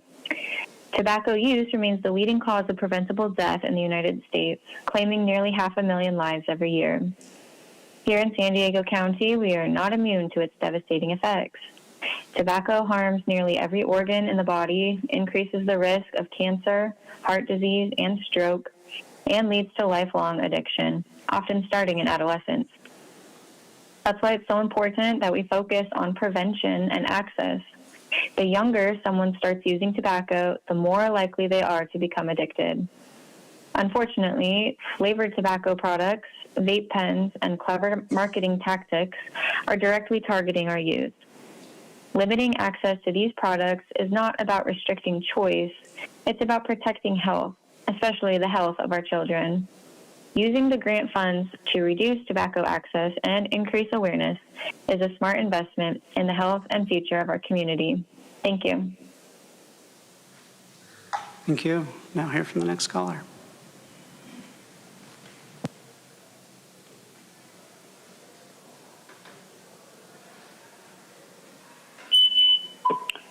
Good afternoon, Board of Supervisors, Chair LaSarima. My name is Terry Ann Skelly. I call in today to support Item 3, Acceptance Tobacco Grant Program Funding from the California Department of Justice to support tobacco retail licensing efforts. As a parent, public health educator, and planning group attendee, I know how important it is to us that the health of our citizens be protected, because we know that poor health costs everyone. The Department of Justice funding will assist the sheriff and code enforcement with the county's tobacco retail licensing ordinance by improving the education, compliance verification, and enforcement activities of the county's unincorporated area tobacco retailers. Especially important are the minor decoy operations to eliminate tobacco sales to those under the age of 21. Parents know, and public health research suggests, that limiting youth access to tobacco products is a successful primary prevention strategy. As a public health educator, I'm impressed with the research that has been coming from the Policy Research Center for Tobacco and the Environment team located here at San Diego State University, which validate how costly it is to smoke and vape at any age. Perhaps this Board of Supervisors would consider a presentation from the San Diego State research team regarding the severe health compromises that occur when smoking and vaping tobacco and marijuana happen. Thank you for hearing my concerns this afternoon. Thank you. Now hear from the next speaker.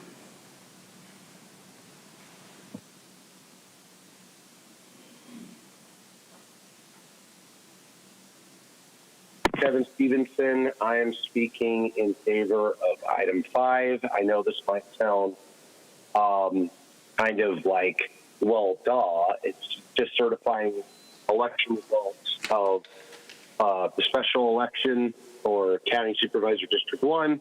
But the reason I'm speaking in favor of it is just to make a broader point that despite the narrative that the Republican Party on a federal level wants to push about our elections having fraud, and honestly, some people here in San Diego County want to push this false narrative too. Jim Desmond. Despite those complete BS claims, our elections are very sound, and I would like to just make a point that we don't need to tamper with our election system.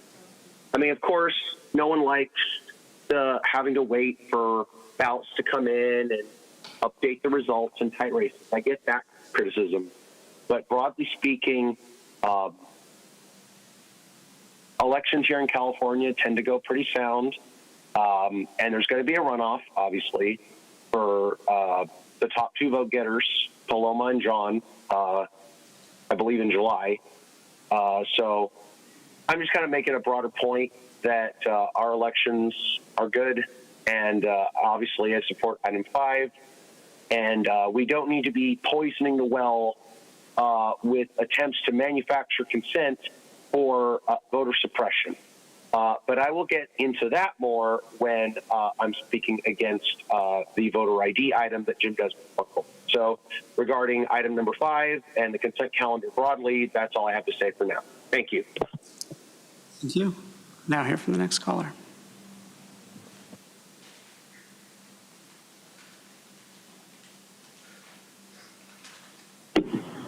How you guys doing this fine and lovely day? Well, go ahead and certify the election. I understand that the Republicans learned how to cheat so that they are manufacturing ballots through the registration process. That I got confirmation from Amy when she went ahead and basically stated that through a tweet. So, that being said, the next election is going to be very interesting because either party, I mean, ACLU has this thing locked, I strongly believe, that they have already manufactured enough ballots to go ahead and secure that election. I mean, the IDs don't really matter in that case if you're going to go ahead and mail out the ballots where they just need to match a signature. And you have devices that can go ahead and match signatures on the envelope like a plotter, and you can go ahead and just plot those on if you want to go ahead and do that.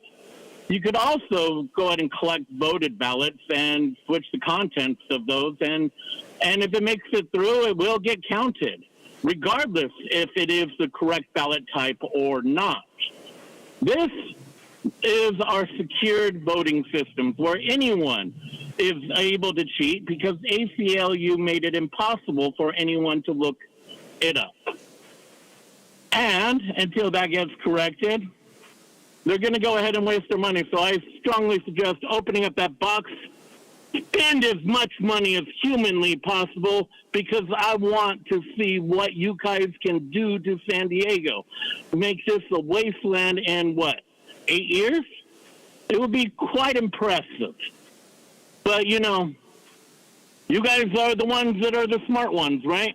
You know what you're doing, and no one else could tell you otherwise, or else you'll file a restraining order on them.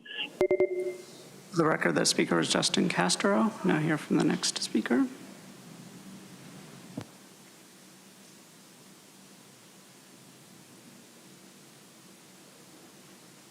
Good afternoon, Board of Supervisors. My name is Megan Stewart, and I'm here to thank you for including item 3 on the consent agenda regarding accepting the tobacco grant program funding. This is an incredibly important step in protecting our youth and community health. Tobacco remains one of the leading causes of preventable death in our county, and I thank you for your efforts to strengthen local enforcement, education, and compliance. Many tobacco retailers have gone unchecked and operated with minimal oversight, allowing them to skirt many regulations. For example, unregulated hemp and marijuana-derived products, including Delta-8 THC, are being sold alongside traditional tobacco in smoke shops, vape stores, and even licensed tobacco retailers across the county. A recent USDA report shows that the hemp flower market grew by 64% in the last year, with a 159% increase in flower yields, much of it fueling the production of these products. In the absence of federal regulation, these products are entering our communities through the very same retail channels this grant seeks to monitor. The decision to pursue this grant funding and invest in local compliance and enforcement is a strong move in the right direction. Thank you for recognizing the urgent need to take action. Thank you. Thank you. Now hear from the next caller.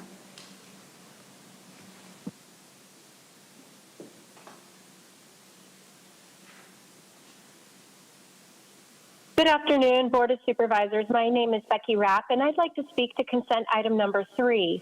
Accepting $2.4 million in California Department of Justice tobacco grant funding is vital in helping reduce youth access to harmful tobacco products and promote health equity across San Diego County.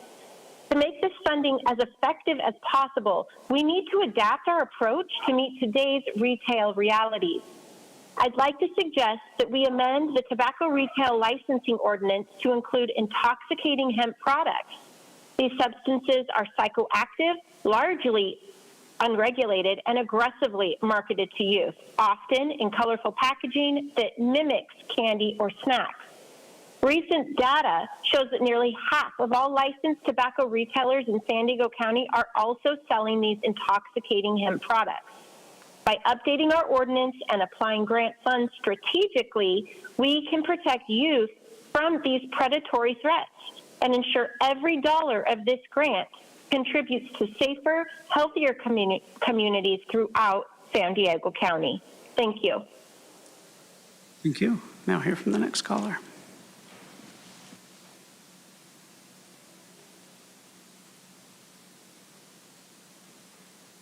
Good afternoon, Board of Supervisors. Ann Riddle here. I've called in to lend my support to consent item 3. I'm well acquainted with the Department of Justice grant process. It's a 3-year grant, and as you know, it can be repeated. And those of us who work in the public health community appreciate that our county has applied and that we'll consider applying again in 3 years. And thank you for bringing this money into our community. As I read your excellent staff report, one statistic jumped out at me, and that's looking at the youth of our county and what they choose to use for their tobacco products. Nearly 8% of the young people surveyed said that they use vape for their tobacco product. I'd like to suggest, since this is Earth Day,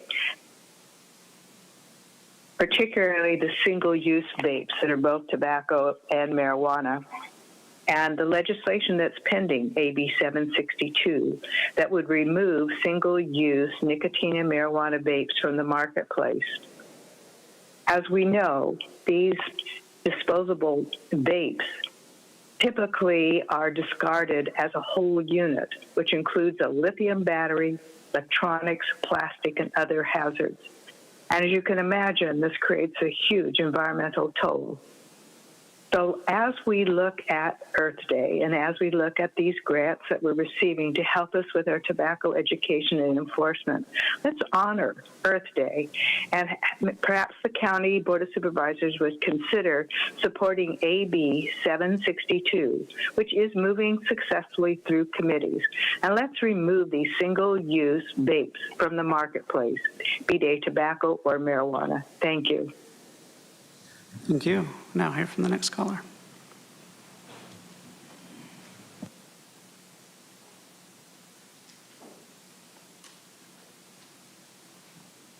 This is Peggy Walker. I speak in favor of item 3, the tobacco grant program, and urge that funding include critical use and community educational and environmental components. And like the speaker before me, suggest this especially address the vape prices, e-cig disposal, and mounting problems of e-cig hazardous waste. Disposable e-cigs due to plastic, toxic chemicals, and lithium-ion batteries used in manufacture pose a serious environmental threat that experts say will become unsustainable. We also deserve transparency, accounting of how tobacco grant funds are used to ensure integrity to intended purposes. That's raising awareness about the harmful effects of tobacco, reducing youth access, eliminating illegal, often imported products, and addressing tobacco environmental issues. Thank you. Thank you. And Vice Chair Lawson-Remer, that concludes requests for public comment on the items in the consent agenda. Okay, thank you. We have a motion by Supervisor Anderson and a second by Supervisor Montgomery Steppe. Please vote. Vice Chair Lawson-Remer, that motion passes unanimously with all supervisors who are present voting aye. Okay, we will now move to discussion items. First, I'd like to note that item 14, Truth Act Community Forum, is set for a time certain of 6 p.m. So if you would like to participate in the Truth Act, that will be at 6 o'clock. I hope we will have 3 people here to conduct a Truth Act forum. Next up, I would like to note that a number of items, we're going to take them tomorrow. Because, as I mentioned at the beginning, Supervisor Desmond is having a grandchild. So his items, we will take them tomorrow. So those are items number 10, 11, and 19. We will take those items tomorrow. So we will begin then with item 12, and then we will go to 8 and 9. And the final note is we will be recessing for a time certain of closed session at 4 o'clock, if that works for you, Claudia. Is that okay? Yeah, approximately 4. We won't interrupt an item. Okay, thank you. Okay, so we will begin with item 12.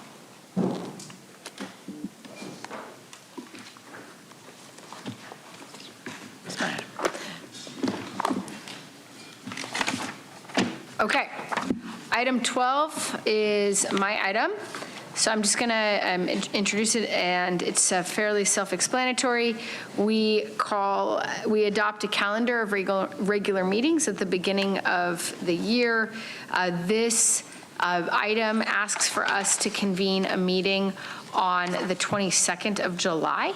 And it is in order to the reason we need to convene this meeting on the 22nd of July would be to have a timely declaration of the election results from the first supervisorial district special election, which will be held on July 1st. So again, in order to declare these results in a timely manner of the election that's held on July 1st, we need to hold a meeting on July 22nd. In order to hold a meeting July 22nd, we have to amend the 2025 meeting calendar. So I'd like to make a motion to amend the calendar and adopt this item. Second. Okay, we have a motion by myself and a second by Supervisor Anderson, and we will now go to public comment. Thank you, Vice Chair Lawson-Remer. We have 5 requests to speak on this item, 3 in person and 2 requesting to speak by phone. For those that requested to speak by phone, please dial into the conference line using the instructions that were provided to you. Also note that we received 1 e-comment, which was a neutral comment on this item. We'll begin with the in-person speakers. As your name is called, please come forward and stand on the arrows until it is your turn to speak at the podium. I'd like to invite forward the 3 in-person speakers, allegedly Audra, Consuelo, and Mark. If I've called your name, please come forward. You'll have 2 minutes to address the board. I'll ask you to please begin by stating your name for the audio record.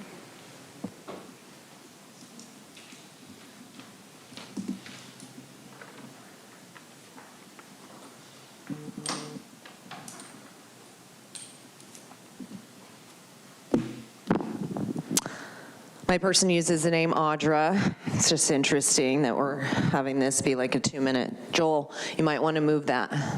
Or is it in the perfect spot, right? Because then nobody can see you. You can't see anybody, but you can watch your little screen there like Tara does. Is that what are you gonna, oh, I thought she was gonna tell me I'm off topic. Yeah, it's interesting because it'll be interesting to see who actually fills one of those seats, right?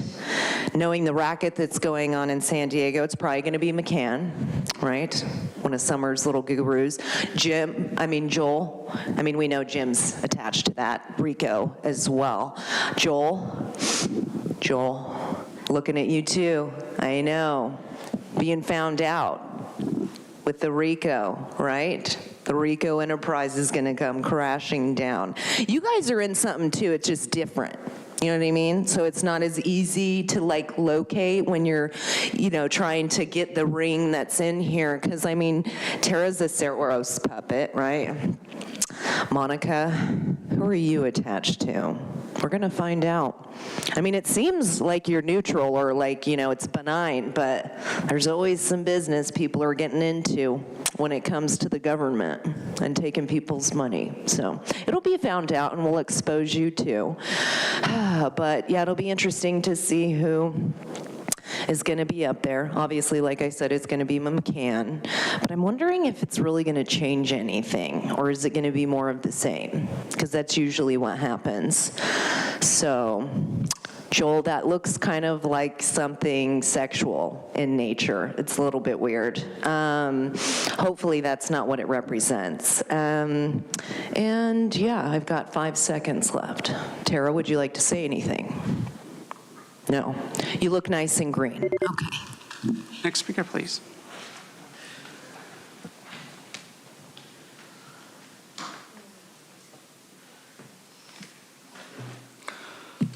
Mark, yeah, of course you have to set a new meeting date so you can declare the election results. And there's nothing wrong with that. It is amazing that someone like Kevin Stevenson can't see the logic of knowing who it is that's voting at the voter the areas. In my school is where I go do it.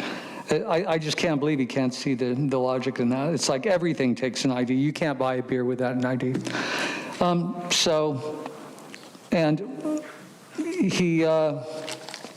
And also, not just Stevenson, but all the people never talk about any of the things I hold up. And they're not right or left. None of them are right or left. So the election results, I'm certain that neither side is going to bring up any of these topics. And everyone out there should be seeing these because these are the things that no one that gets elected is going to tell you about that are more important than anything they all talk about. The source of all the problems. These are all YouTube videos, and everyone should see them. This one's only 6 minutes. You'll never have any kind of America like you want without wealth equality. Anyway, so yeah, you set a new date, great. I have no faith that anyone who is selected will do any good anyway. Not addressing these real issues. You'll put a Band-Aid on things and make a lot of money, though, pretending. Next speaker, please.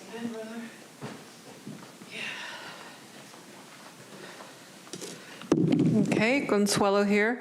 So yeah, I just wanted to point out how, this is more government wasting our money on this special election that the sloppy, arrogant Democratic Party should be actually paying for, not we the people. Nora Vargas knew what she was doing.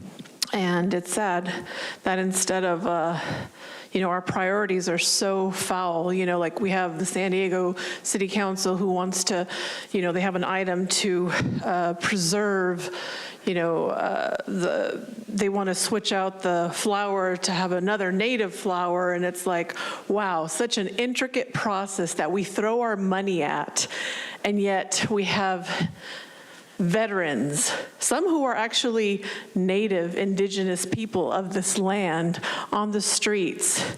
And, people like to praise the Jewish Family Center when there are people who are on the streets that are actually Jews who have been to the Jewish Family Center for help. And yet here we are going to have another election like Mark and Audra mentioned, and we've mentioned several times, it doesn't matter who goes into that seat. It doesn't matter who occupies that space. What matters is getting the people involved. And the people are so jaded. There was a 15% turnout for having Paloma be selected.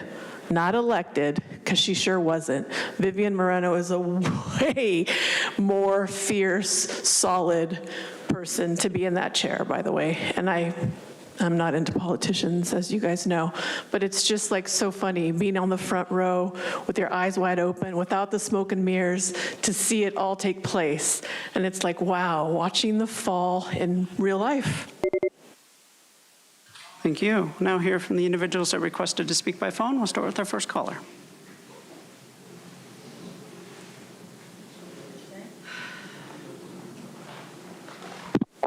Full bold. Did anyone proofread this? The overview says to timely declare the election results from the first supervisorial district special general election on July 1st, 2025. It is necessary to amend the 2025 meeting calendar and set a meeting for July 22nd, 2025 But we do not know if this actually is needed. What if the other 6 candidates withdraw, as I suggested, and avoid the expense of another election, which would actually be nice and in the interest of the county which they wanted to serve. So let them serve it that way. And it's not like you need to do this on the quick, since your resolution today to declare the primary results did not even mention who is the winner or even the top 2. Moreover, if you do have a meeting, I recommend a special meeting so that you don't cram a lot of miscellaneous and junky stuff in along with this, suddenly brought forward and probably Looney Tunes and without much of a attachments with them to support the item. Otherwise, you'll probably crowd the legislative agenda with junk. So I see no need to rush into this. I mean, why not wait until like May to see whether you actually do need another meeting?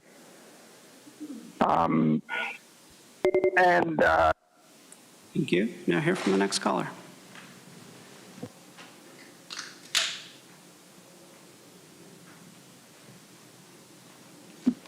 Hey, Tara, I'm still waiting for that answer regarding the signature. You said you were going to take a look at it. I received a restraining order. Was that your answer saying you're not going to? I mean, it's been beyond 10 days. I mean, in that same meeting, you went ahead and stated the fact that you were ignoring my phone calls on purpose. So, curiosity. Or are we going to wait until after the election, after ACLU was able to cheat the election in order to get your friend elected? And if that doesn't happen, are you going to go ahead and address that issue at that point? Because then you would suspect that the Republican Party is doing the same thing. Matter of fact, with all the funding cut to U.S. aid, a lot of the people paid to go ahead and steal ballots, they're not getting paid. So whether or not they do it for you pro bono, we'll find out. It's just going to be a very interesting election. I mean, as I said, ID doesn't matter if you're going to just mail out the ballots to everyone, that anyone that could gain access to that or the signature could go ahead and vote those ballots. But, you know, your numbers are turning up, so therefore that's a good thing. And you're going to ignore all the people that say they showed up to election day and someone voted for them. You're going to ignore that completely because that's not anything. And according to the Heritage Foundation, they went ahead and said, yes, people do try to steal people's signatures through the registration process, but the only ones that can get caught are the dead people. So basically, if you're stupid about it, yeah, you're going to get busted.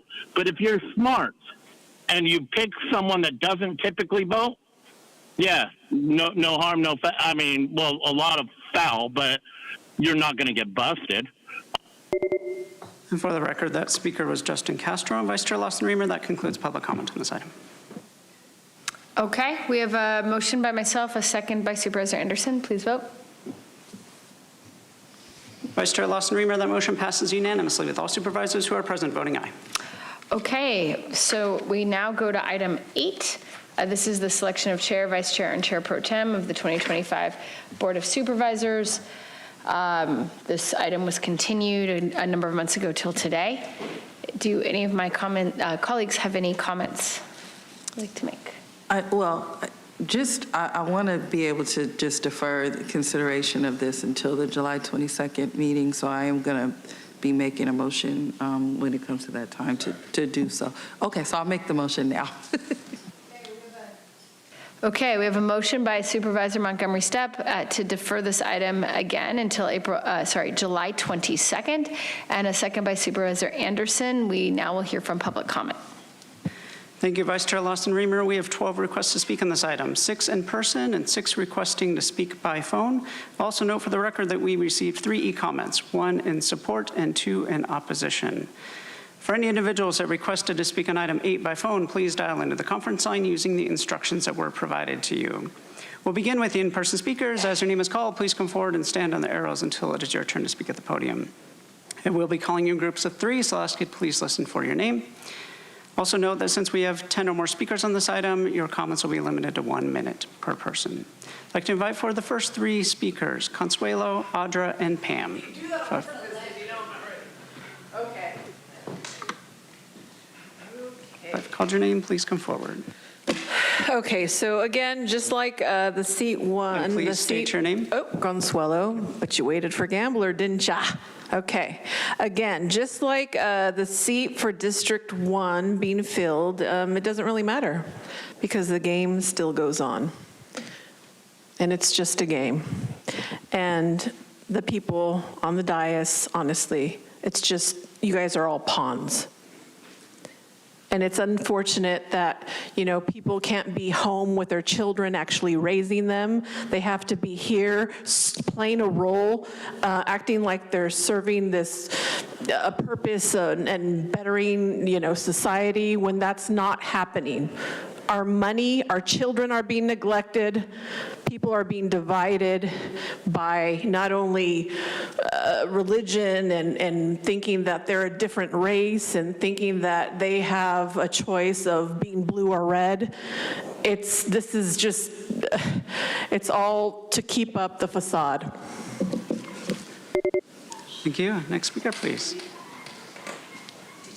I've called allegedly Audra, Pam, also call the remaining speakers Michael Brando, Catherine Rhodes, and Mark. If I've called your name, please come forward. Do we get 1 or 2? 1 or 2? Pam, reasons why some or all of you should not be the chair. Support child sacrifice by violent abortion. You redefined women to include individuals born with a penis. You affirm mentally disturbed men and boys pretending to be female. You refuse to protect girls and women from the intrusion of men or boys pretending to be female in their sports and spaces. You support the medical castration and surgical mutilation of minor children, prioritize convicted violent criminal illegal foreigners to the detriment of American families and legal residents, disappeared 3,200 unaccompanied minors from the San Diego Convention Center in 2021, challenged a member of the public to meet you in the hallway because you didn't want to get your words on record, doing theater all day long and not telling the public exactly what's going on here, spending $1 billion for people to die because of COVID and your ridiculous, unscientific mandates, allowing SEIU to jump and chant around in the chambers to get their way for appointment of a replacement supervisor, insinuating, never mind. Thank you. Next speaker, please.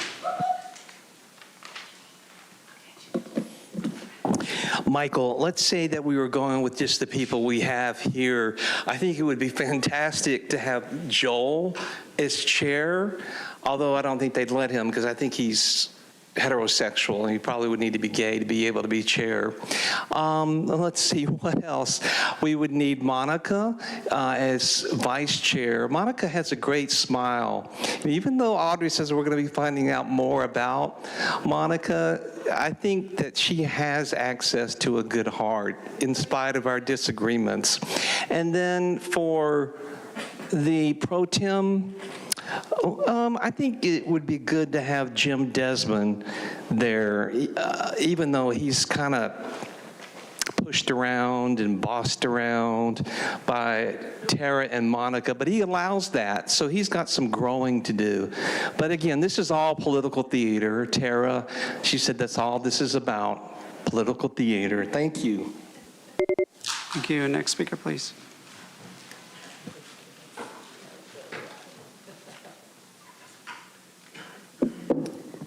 Hello, Catherine Rhodes. And I just want to mention for the item 3 or 4 was, our family had to spend about $1.5 million. We all spent all our money to try to take care of this child because CPS refused to help the child. It was so horrible. So anyway, hopefully you could do something for CPS and actually make them do safety plans and help the things. So anyway, I guess you're going to wait till there's somebody's elected. That's something. One thing I would like in your thing is if anybody wants to actually be the chair, why don't you present why you should be the chair or you should be the vice chair? I would actually like you to talk and say, I want to do this. And I think that since Chair Lawson-Remer has been the vice chair now, I think she should be it and just have it. And then maybe the next time you could go for a Republican. Thank you. Thank you. Next speaker, please. Keep everybody happy.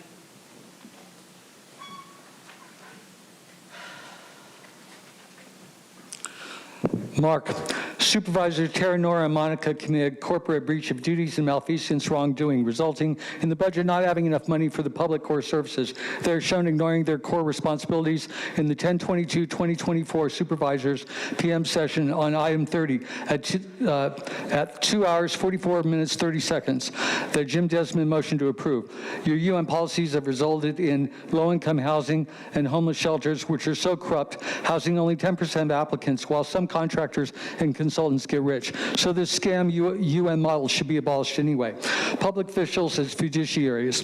The duty care requires that the public official competently and faithfully execute the duties of the office. Under the duty of care fall such obligations as the duty to manage assets competently and be good stewards of the public treasury. The duties of a county supervisor include overseeing most county departments and programs, approving budgets, and appropriating and spending money on programs that meet county residents' needs. You have clearly neglected your duty to meet county citizens' needs. Thank you. Thank you. Thank you. Next speaker, please. Because the house is packed, right? Oh, yeah.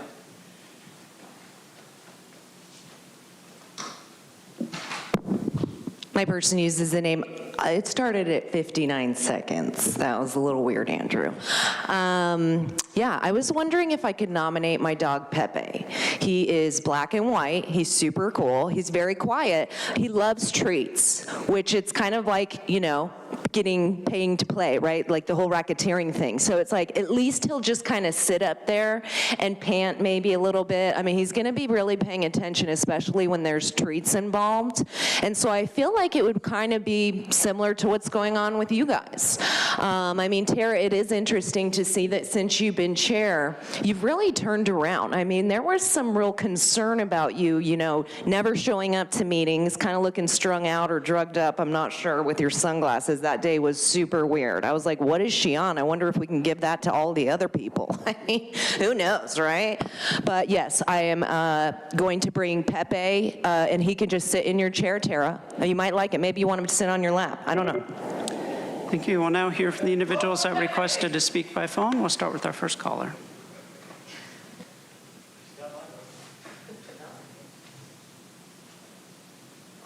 Although the board letter says the chair's primary role is to preside at all meetings of the board and ensure that business is conducted in an orderly fashion.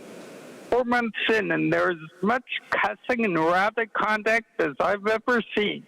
People getting personally insulted because of their political views, people being allowed to transgress rules randomly, and this includes the vice chair regularly violating the Brown Act.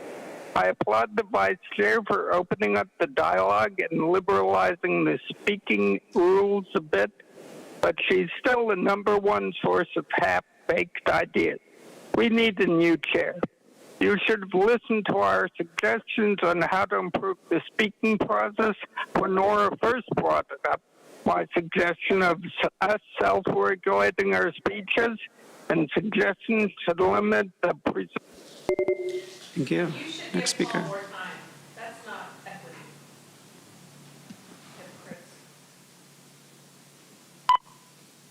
That's a really long beep. It's truth.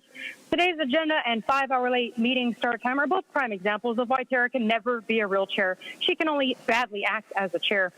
She keeps wasting our tax dollars and time on introducing political theater items every single meeting. Very unprofessional. And like a spoiled brat, she's even rolled her eyes during meetings. Instead of real work, I believe we had 2 supervisors out campaigning today, all at the expense of this meeting starting at the proper scheduled time of 9 a.m. Shame. Yet the meeting today still wasted everyone's time on mostly political proclamations. And Joel, thanks for telling everybody you wasted money on a finance degree. I think that translates to you wanting to be chair. But where did that training and knowledge come into play when every single one of you blew through the budget for the last 4 years to the tune of a $140 million deficit? Maybe you're going to blame your fellow Democrats for that. Nobody here deserves to act as chair, let alone be chair. We actually just need an entire new board at this point. Not just one, a whole new board. Thank you. Now hear from the next caller.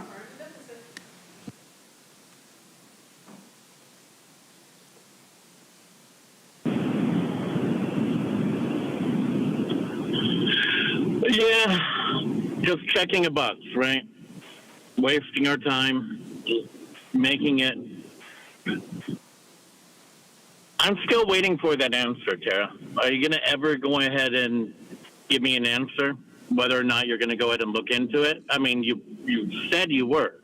You promised me 10 days from that moment that you would get back to me. After which I received a restraining order. Can you explain that to me, Tara? Can you? Are you going to ever answer that question? Whether or not ACLU helped make it possible for organizations to cheat at elections to get people elected? Are you going to answer that question? Or are you just trying to avoid that question? See, when it comes to light, the actions you're... Thank you. For the record, that speaker is Justin Castro. We'll now hear from the final caller.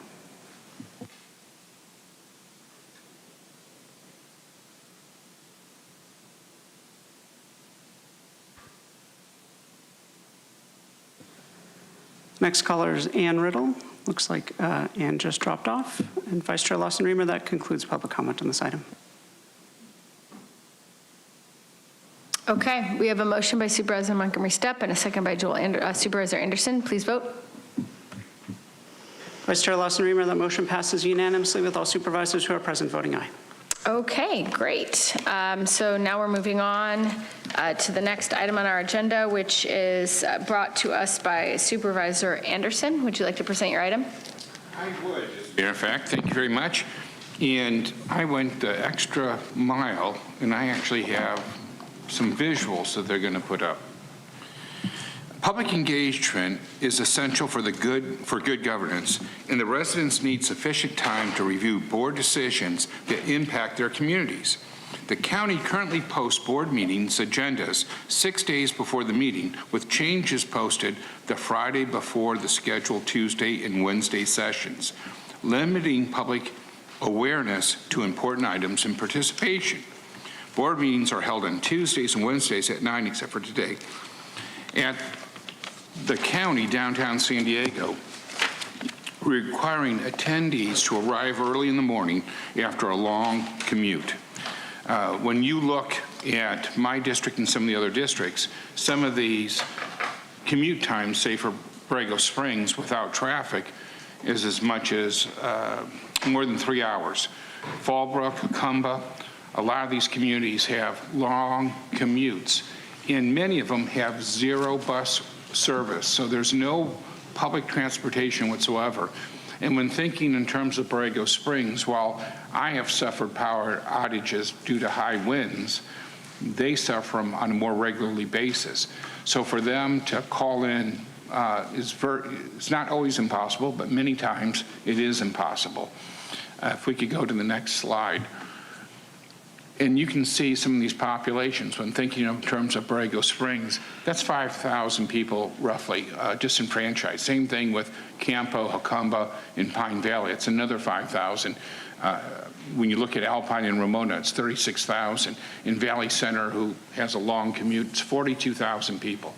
So when you think about the 600,000 people that live in the unincorporated, this is the only area where we're 100% responsible for the government. We do their roads, their public safety, we do their parks, we do their libraries, we do their healthcare, we do all those things. In the cities, they have mayors and city council members, and they do the roads, they do the lights, they do the permits, they do the land use. We simply help them with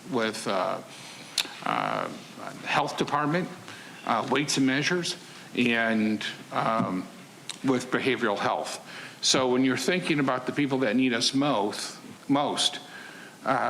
these are the communities that should be participating in letting their word be heard. You know, earlier we heard somebody say about how we should use our road money to help the homeless. Well, that would be transferring the taxes from 600,000 people, because they would have to go without roads, and that's the only way they get access to their government. So denying them the roads, the access, would be horrible. I think that there are other funds that you could raid other than stealing people's roads in the dark of night. With that said, all this board letter is doing is asking staff to look at expanding our time frame from, instead of less than a week, to up to potentially 30 days. When I served in the legislature, state law requires that everything has to remain in print for 30 days prior to any vote. So if you were to amend your bill, you would have to delay it 30 days before it could be heard in the next hearing. They did that because our state's big, and they wanted to make sure that everybody from all factions of the state could show up and have their voice heard. I've been on this board when things have been dropped on Friday at noon, and nobody knew about it until then. And then on Tuesday, we voted on it. I don't think that we intend not to be transparent, but in fact, that's what we're doing, because you're saying that you have from Friday noon to Tuesday at 9 a.m. to actually understand this, unless you work over the weekend. And I think we can do better. Now, people say, well, gosh, what about an emergency? Well, even the state provides an emergency. So if we did have an emergency or had to declare emergency, we could simply write into the ordinance that that would not apply. But the vast majority of the work we do, there's no reason why we can't notice it in a timely fashion that allows all to participate. But most importantly, the 600,000 people that 100% rely on this board for 100% of their government. Thank you, Madam Chair. Oh, I'm making a motion in favor of it, and I would kindly encourage you to vote for it. Okay, we'll go to public comment and then we'll have a discussion with my colleagues. Okay, please. Thank you, Vice Chair Lawson-Remer. We have 12 requests to speak on this item, 4 in person and 8 requesting to speak by phone. Also note that we received 4 e-comments, all of those in favor. For any individuals that requested to speak on item 9 by phone, please dial into the conference line using the instructions that were provided to you. We'll begin with the in-person speakers. As your name is called, please come forward and stand on the arrows until it is your turn to speak at the podium. I'd like to invite forward Consuelo, allegedly Audra, Pam, and Mark.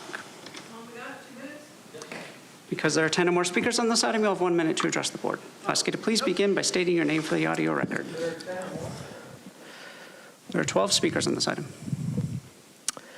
Okay, so yes, Joel, public engagement, this is Consuelo. Public engagement is important, Brother Joel, especially when consumer confidence rate is close to a big fat 0. You better want to accommodate them. You know, except for the gullible status slaves like Schmevenson. You know, there's very few who still believe in the system and the establishment, and quite frankly, it's obvious that they don't get out there. They're so out of touch. They obviously don't see the pattern if they are supposedly paying attention to these meetings, not close enough. Because at this point, I still am a registered Democrat, but it doesn't even matter. So with that being said, yeah, that's all I have. Thank you. Next speaker, please.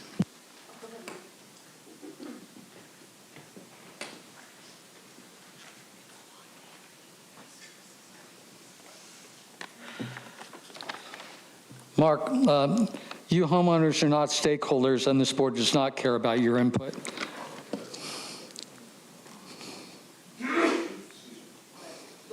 local agenda planning guide, Agenda 21 planning guide, you're going to find this. You'll find this in your planning departments, at your regional planning commissions. This is put out by ICLEI, the International Council of Local Environmental Initiatives. It's an introduction to sustainable development planning. And you'll find this. It's all across the United States. I always say we have to tie down the planners, hold them in the room so we can run and get it off the shelf there. That has documentation on how to do a visioning meeting, how to set up the stakeholders meetings, because you know what, who gets invited to a visioning meeting? It's very unlikely that you will be there. What happens is they may or may not put a little ad in the paper the day of the meeting, but people who get invited to those visioning meetings are people who are already on board. They are the consultants. You'll find them voting. Oh, it's a great plan. They're going to vote for it. They're on board. You'll have people who are elected, not elected officials, of course, will be there, who are on board with it. You'll have unelected people who are on boards and commissions. You have people who are coming out of the neighborhoods who have been identified as being willing to go along, to get along. Those people are often elevated to positions of power. They're elected as neighborhood association presidents by default. No one shows up. They say they represent the entire neighborhood. Thank you. Next speaker, please.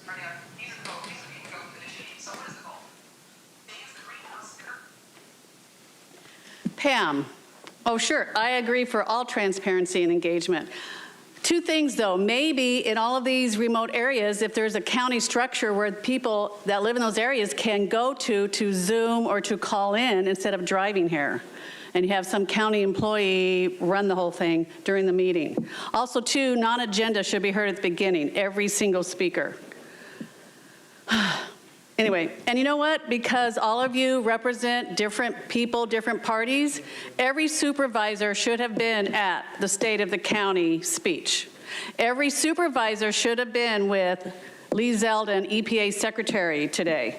But the theater, the games the 4 of you are playing has got to stop. You're ruining the integrity of the board and the meeting and the purpose of the business for the people. You must work on behalf of all of us, regardless of the party that you are and the party of your constituents. Thank you. Next speaker, please.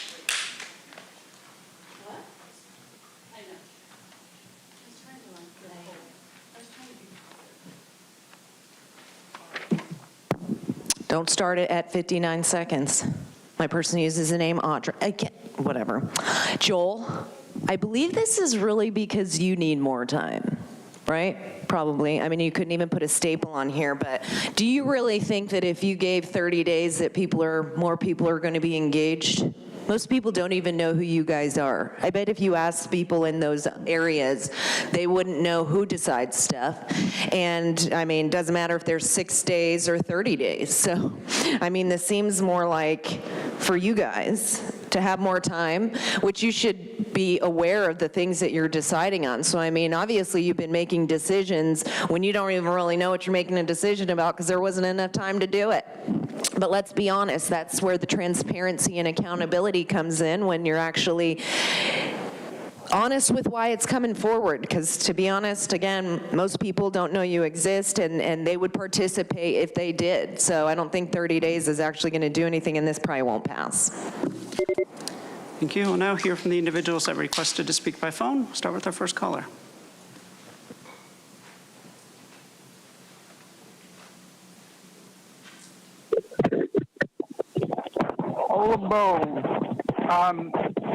Hope you can hear me. This is a great idea, Joe. It's nice to be here in person, but if the call-in option could be made permanent or the Zoom option introduced, that would be great. As long as we're talking transparency, by the way, the EPA visit was announced 6 days ago. You could have notified us earlier that you wouldn't be here till 1.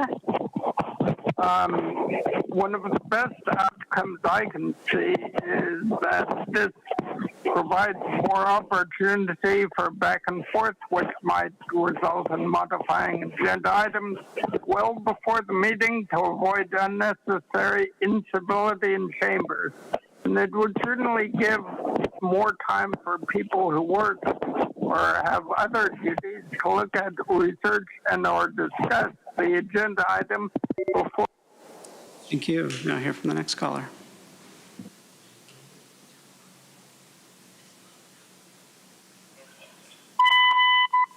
Hey, it's Truth. I'm in support, however, it's missing details. What's extended review time? It mentions public transit as if people living in the rural areas are actually relying on it. And as if Joel ever cared about the topic of access, all those meetings he actually did show up to at Sandag. We also know that public safety shutouts can serve as a good excuse to not show up for meetings in person. And since when did any supervisor here care about public involvement in the decision-making process? Where were the billboards promoting the meeting? Requiring items to have 30 days of notice before they hit a meeting would be great, but you also need transparency in how certain ridiculous items even make it onto the agendas in the first place. How about requiring criteria to be met before any item can be placed on an agenda? That would mean less political theater and more time for actual county business. Another recommendation, limiting the number of items on an agenda. They're often too stacked, and the public involvement you guys claim to care about gets reduced to 60 seconds. Maybe you guys could show some respect by actually looking at your constituents while they speak, too. This is the most political, disrespectful, and untransparent body in the county. When are you guys going to change? Simple question. Thank you. Now hear from the next caller.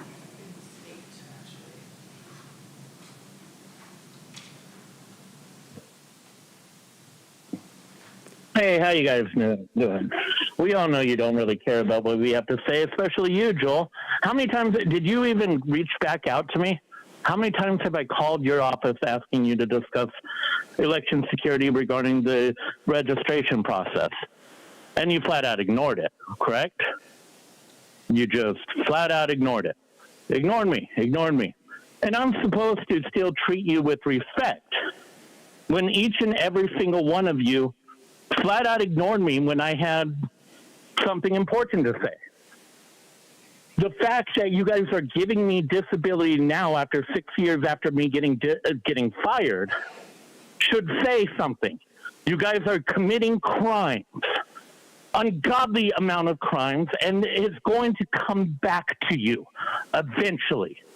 And if you think I'm just going to walk away because Tara, you tell the reporter to go ahead and make another hit piece, fuck you. Seriously. For the record, the speaker is Justin Castro. Now hear from the next caller.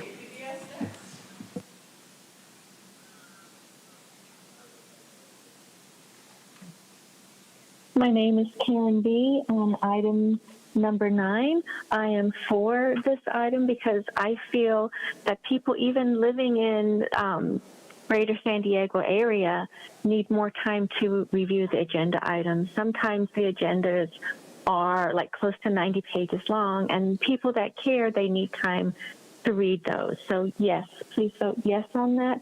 Also, we need more time to speak on items that are important to us. So 1 minute is really not enough sometimes. But thank you, Joel, for this item. I fully support it. Thank you. Now hear from the final caller.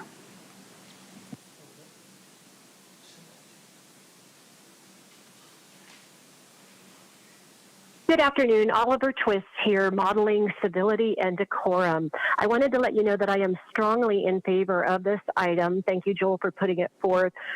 Sandag gives extra notice. I would actually prefer to see this even taken out to 6 weeks. I'd also make a suggestion that in your online column, you add a column that shows who is putting forth the items, so we're not having to dig into a downloadable PDF. Lastly, I'm hoping I can count on all of the supervisors' support for this, given the fact that they've said that they are advocates for free speech and that free speech is sacrosanct. So is a well-informed populace and public. We need time to go through the agenda. So Vice Chair Lawson-Remer, I'm hoping we can count on you for this vote. Thank you so much. Thank you. And Vice Chair Lawson-Remer, that concludes public comment on this item. Okay. I just had a couple comments. I obviously think that it's a good idea to have transparency and more engagement. I do think I have concerns about 30 days for the reasons you mentioned, that there could be emergencies that come up or more timely issues, but I'm certainly willing to entertain options from county staff to sort of see what's possible. I just want to put out there that what seems more reasonable for me would be something in the neighborhood of 5 to 7 days, not 30 days, but would love to see options. So just want for county staff, as we move forward with this, for the record, that is more the time period that I'm interested in. So I want to make sure that at least some options would come back with that. But great to see all the options as well, all the way up to 30 days. So happy to support this with the understanding that there would be some options more in the 5 to 7 day period. Anyone else of my colleagues like to say anything? Supervisor Anderson. Well, currently, unless it's undocumented, it's 6 days. So the 5 to 7 would only increase it by a day. For those communities. Apologies, I meant 5 to 7 business days. Okay. Sorry. And then clarifying. The other part I'd just like to point out to you, the legislature has never missed out on calling an emergency session. And unlike us, you could be on vacation. They call an emergency session, and they send sergeants out for you. But it's better to show up without the sergeant showing up to return you to the legislature. But people have cut their vacation short. They've come from other countries back when there's been an emergency, and they give that with like 24-hour notice. So there are ways to meet the needs of emergencies. People around the world are already doing it without sacrificing. So I'm really pleased that you're open to looking at all the options. Thank you for that. And just to clarify, I do think there's a difference between an emergency versus the fact that there's sometimes more urgent matters. And I think my concern is ensuring that the day-to-day functioning of the board allows for us to, in a timely way, address urgent matters. I think we already have good protocols for emergencies, so I'm actually less worried about quote unquote real emergencies and more concerned just about the fact that day-to-day stuff often needs to be addressed within more than sort of less than a month out, just as like the natural order of doing business. So I'm more worried about making sure that as a day-to-day operational consideration that we can timely address items that come up that need to be addressed within the next month, but the board meeting just happened, or need to be addressed in the next 2 weeks, but the board meeting just happened. So that's the bucket I'm concerned about, and want to make sure that as we look at this, we're really focused on not on this emergency issue, because like I said, I think we already have good protocols for emergencies, and more just really focused on how do we make this board function. And I will just comment, even this morning, I couldn't get a quorum. So it's not so easy. No, listen, I was guilty this morning of that, but the magnitude of that issue, I think, required everybody who was invited to the roundtable to actually show up. I do agree with you. It is the biggest pushback when I have been trying to move this forward over the last 4 years has been staff. It's going to force our staff to be better managers. It's going to force us to be better managers. Instead of waiting the week before, we're going to have to think, what do we need to do over the next 30, 60, 90 days, and we'll be better. And I think that you know, I want to see it come back. I'm grateful that you're leaning my way. I don't want to talk you out of it. But I know, be careful. I just want to, I think that when you start thinking and drilling down, some of these arguments aren't as difficult as you think. It just provides that we have to work at a better level than we are. We have to be more thoughtful about our approach, and it's not waiting until the last minute on everything we do. And even if we go and do 50% with more notice, that's a good thing. I mean, let me just say, to kind of really drill down on this, I agree with you. It's tough if you get something on Thursday and then maybe you don't see it till Friday and then you're kind of in a scramble. That being said, do I think people can read review items and make a plan if they got it on Monday? That seems pretty reasonable. Like if you got something on a Monday, you're making a plan for a week later, the following Tuesday. That feels like a lot of runway. So that's kind of where I'm coming from, is saying I do understand the tension of the agenda comes out on Thursday, Friday people get it, they're not working necessarily the weekend, and then Monday's. So I think that there's some room to have more of a runway, but do I think it's a 30-day runway? No. I think we're probably more in the, like I said, 7 business days. If it came on a Monday, that feels like plenty of time. We don't need to get into the details of, I just want to make sure for the legislative record that where I'm at is clear, so we don't end up coming back with something that I'm unable to support. Can I ask staff that when they bring it back, if you were to look at that population of 5,140, I think that you would find that the average household income is under 40,000. So they're not necessarily watching TV every day. Their notification isn't coastal community where you've got TVs, you got cars. Wait, you're telling me no one has a television in your district, Joel? No, I'm saying that there are areas of the community that don't have electricity, so if they had it, they still wouldn't be able to watch it.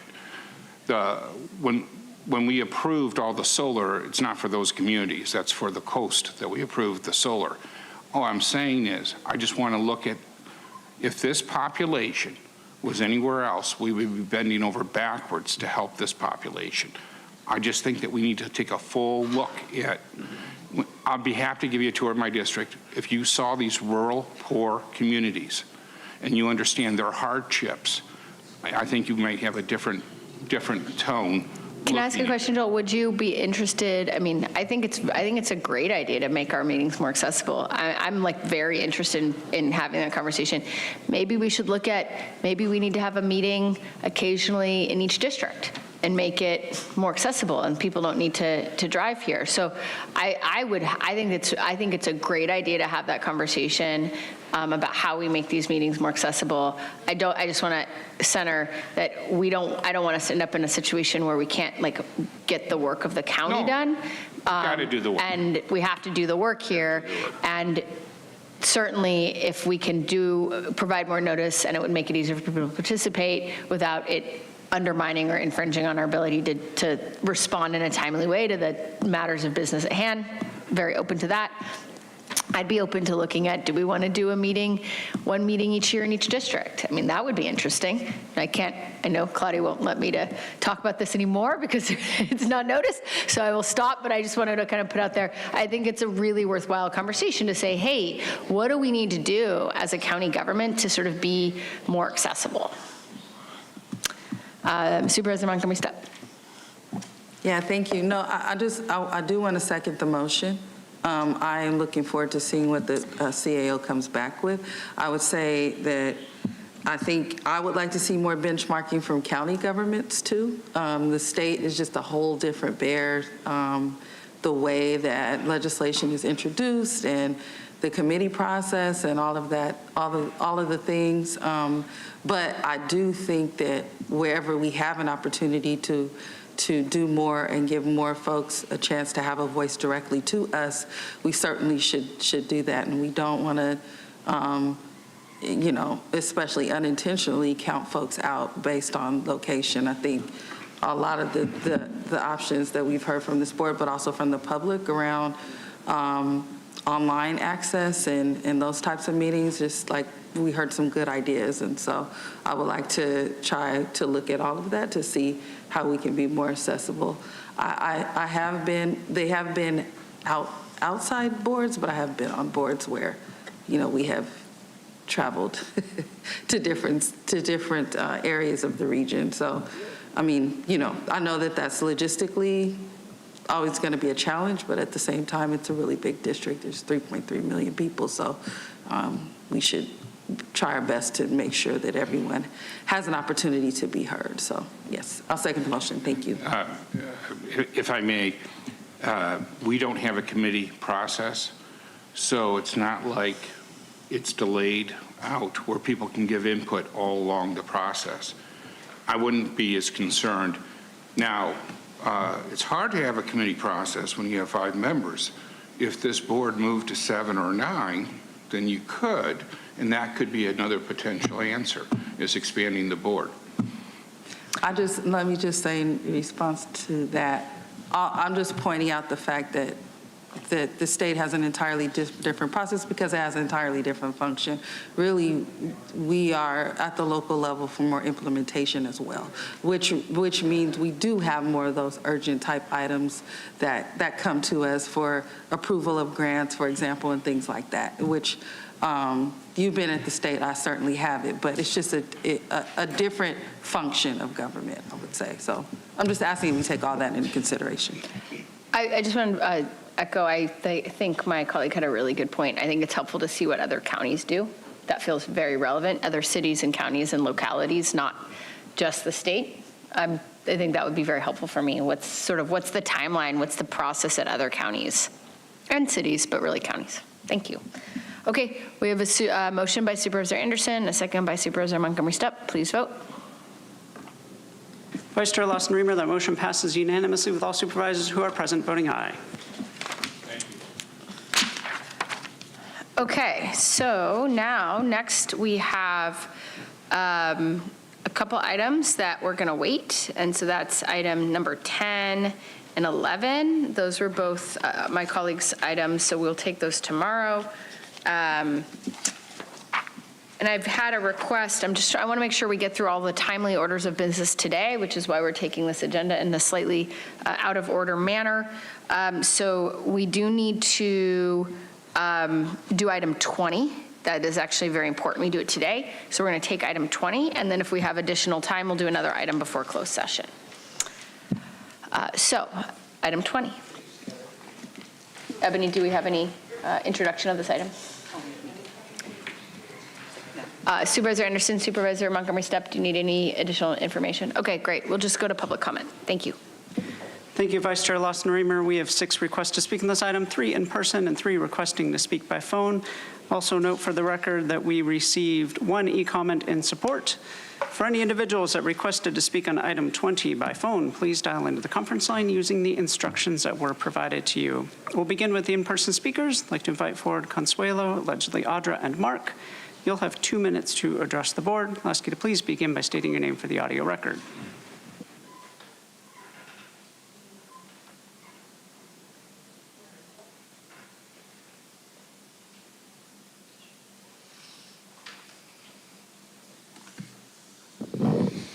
Mark, first of all, why didn't you fill this position a long time ago? I mean, if it's important, and I'm sure there are a lot of people who would like the job. I'm sure it's a high-paying position, probably managerial. So why didn't you pick someone before? Why are you scrambling at the last minute? As if you don't have tons of people working for you with our money. I don't see any reason whatsoever that you don't already have someone selected and that there's any interim problem whatsoever. So that's the first thing.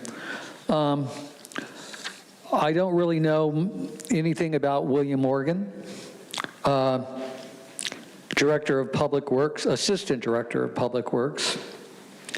I do know this corporation just constantly hires companies that have shareholders, make tons of money off of us for critically needed things we need, which is horrible to have a government like that. It's a total scam. It just means very few make a ton of money, and you guys pick them. Who's going to make all the money for things we absolutely have to have? And, you know, the homeless, that doesn't even get resolved. So, you know, what can I say about this? I'm sure that he'll do exactly what you want, and I'm sure it's completely the wrong thing. But it'll make your corporation a lot of money, and that's your only main concern. Every time, in every department, on every level, money is above everything else. And that really makes me sad, Monica. Thank you. Next speaker, please.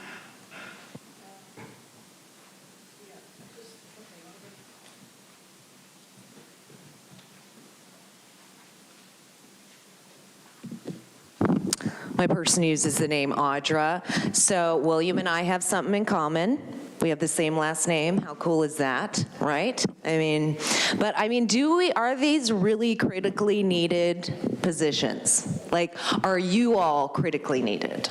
I think that's up for debate. I think, you know, monkeys, or actually Pepe, would do a lot better up in your seats, because the same things would happen.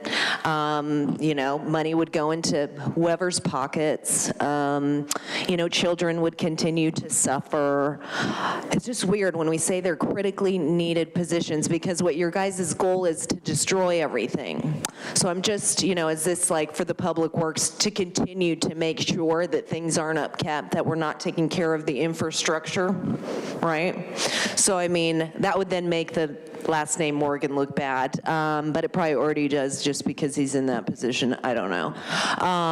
But yeah, I think we need to reword that to say critically not needed positions, unless you want to continue the same destruction of California and San Diego that has been taking place.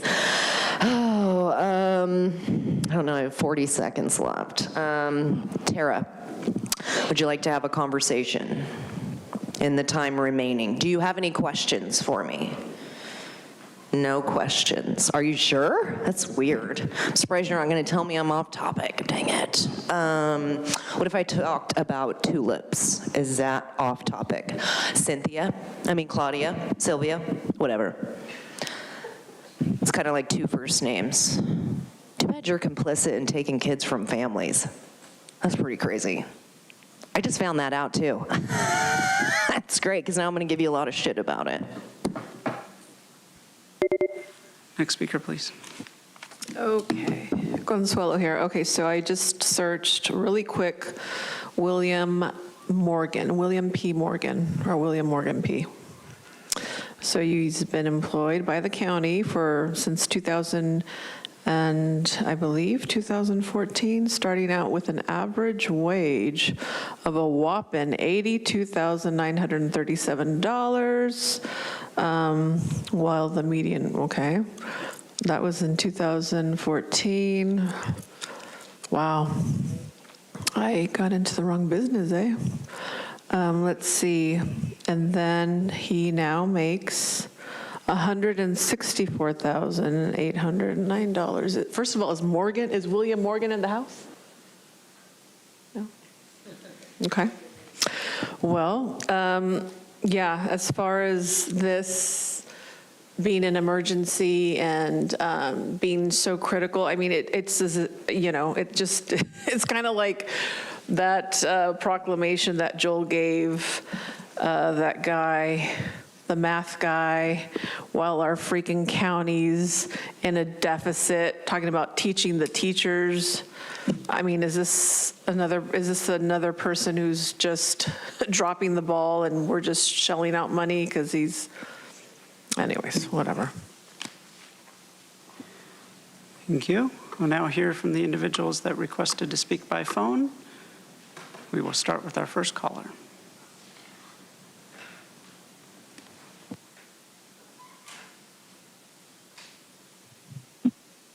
LeBold. Not sure why you didn't just lump this in the consent calendar, since it seems to be an employment issue.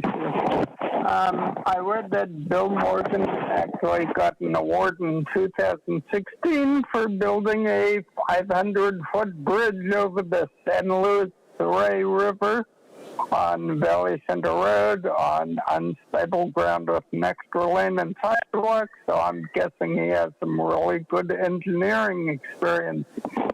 And having already been the Assistant Director of Public Works for several years, it would be great to train the new Assistant Director. Since his duties would seem to be the same, plus ensuring a smooth transition, I do not see why his hourly pay gets substantially decreased. But if he's in public works, I hope he embraces less costly housing, since he obviously has engineering skill. So maybe he can recommend it, train the next guy to do it, but maybe 3D printed houses, tiny houses, skipping crate houses, Adobe houses, like Mark and I keep suggesting. I don't know why you keep approving housing or money-sucking bonds for housing developments that don't really help our homeless crisis or affordability crisis. There are so many better things for the county. Please take care of the county. But as for Bill Morgan, he seems like a pretty good guy to reemploy for a few months. Thank you. Now hear from the next caller.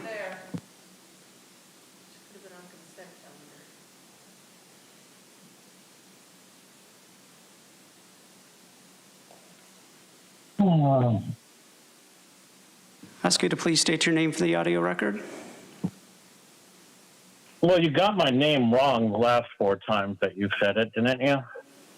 What about dead naming people? I put my name in there, and you went ahead and called me by some other name. Do you even follow your own procedures? Curiosity? No? Okay. So,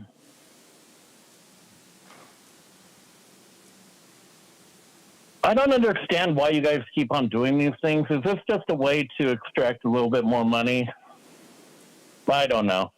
I'm still waiting for an answer from any of the 3 of you regarding election security, regarding people filling out registration cards in other people's names to gain access to the ballot and then voting on it. And if you do not believe that happens, go ahead and take a look at the Heritage report. Thank you very much. Sir, reminder that we are on item 20, and please keep your comments pertinent to this item. Thank you. As long as you follow the same rules that you push out to other people, like you'll get back to someone when you clearly don't, when you go ahead and shut someone up for saying five, not even 5 letters, and then you say that they're off topic. No, not until you go ahead and follow your same rules that you push on everyone else, and then answer a question that you promised me before you filed a restraining order against me that you'll get back to me. And then you don't want me to call you names? Give me a fucking break. If I don't get a response from you soon, then the only thing that you're going to be hearing from me is going to be curse words coming out of my mouth. Do I make myself clear? So you could answer the question now in front of everyone. I'm waiting. Or are you too dumb to figure that one out?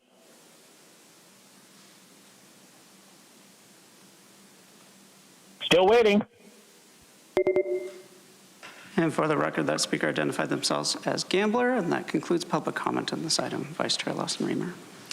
Okay, we have an item on the floor. I'm happy to make a motion. Do we have a second? Okay, we have a motion by myself, a second by Supervisor Montgomery Stepp. Please vote.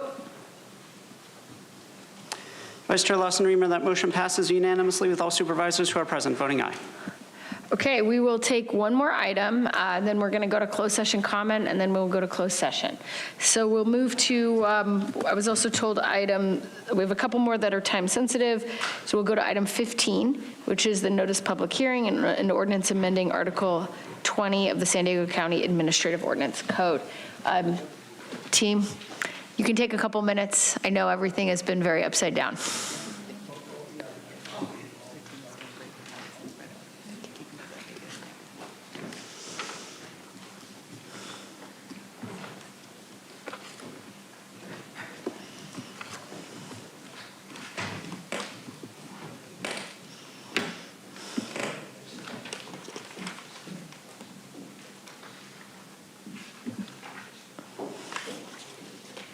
Take your time.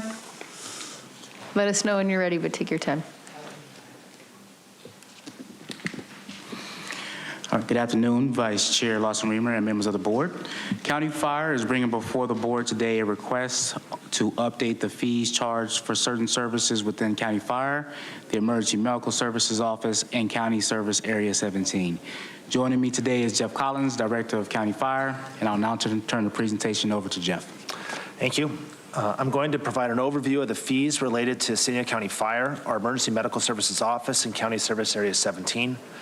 The county fire fees relate to residential and commercial development, as well as fire and life safety inspections and other services provided by the Fire Marshal Program.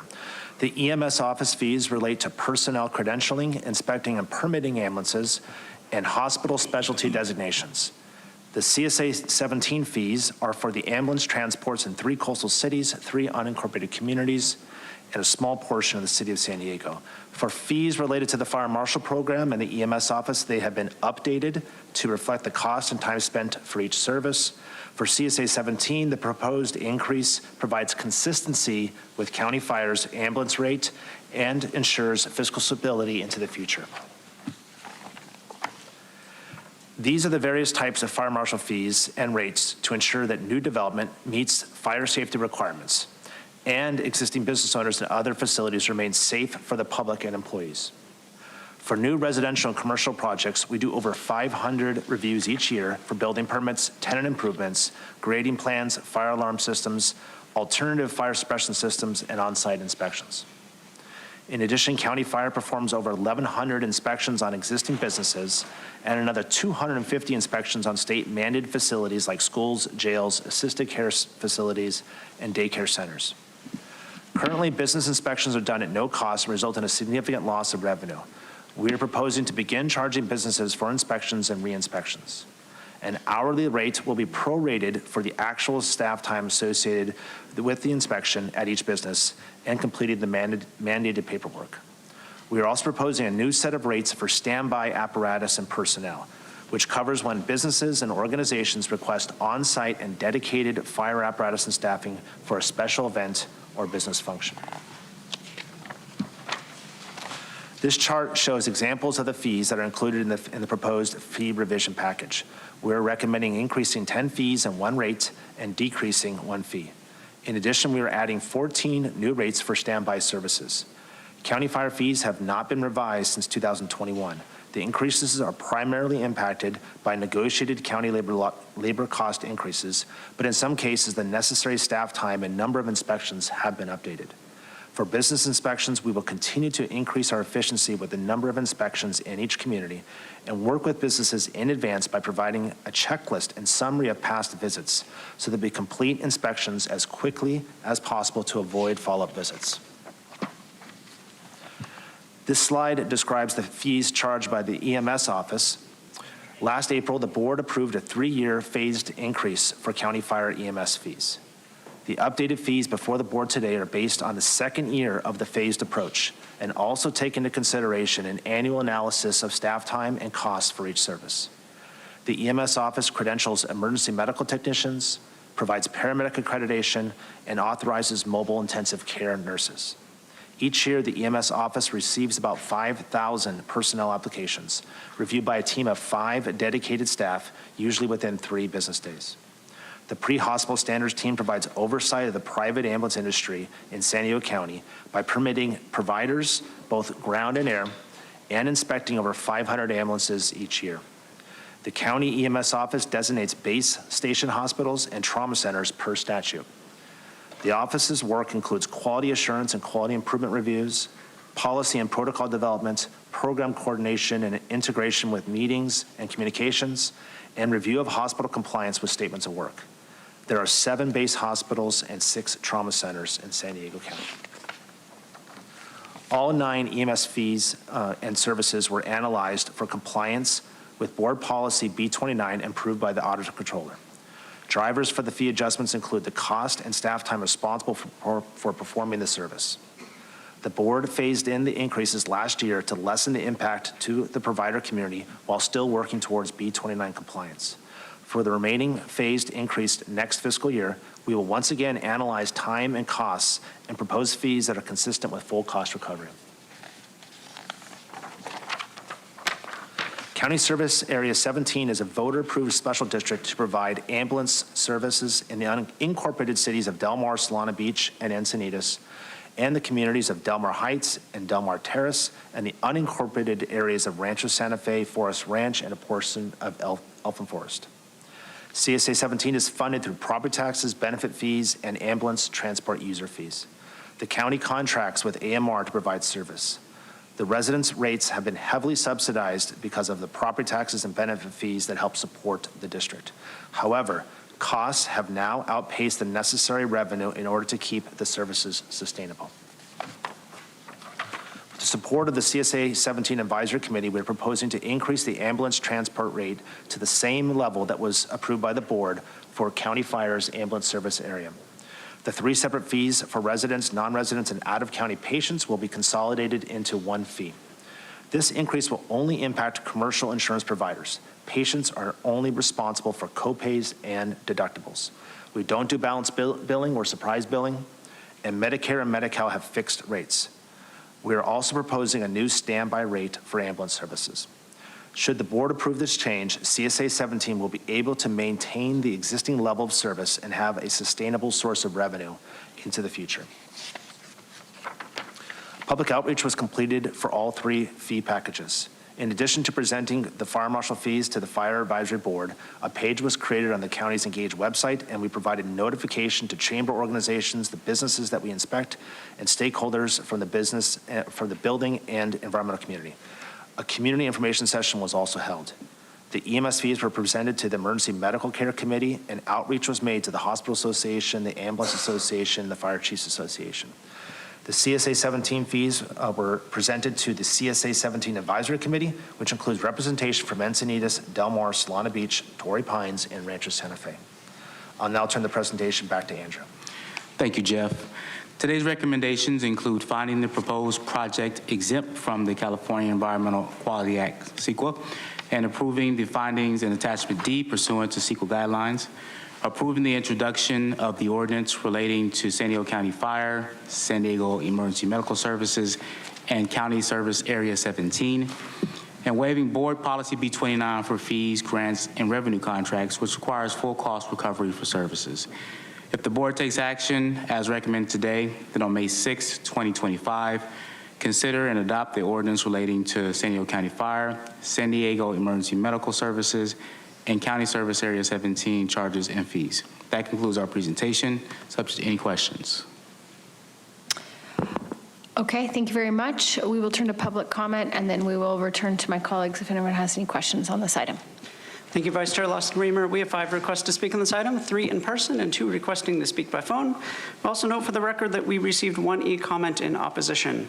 For any individuals that requested to speak on item 15 by phone, please dial into the conference line using the instructions that were provided to you. We'll begin with the in-person speakers. As your name is called, please come forward and stand in the arrows until it is your turn to speak. I'd like to invite forward allegedly Audra, Consuelo, and Mark. You'll have 2 minutes to address the board, and please begin by stating your name for the audio record.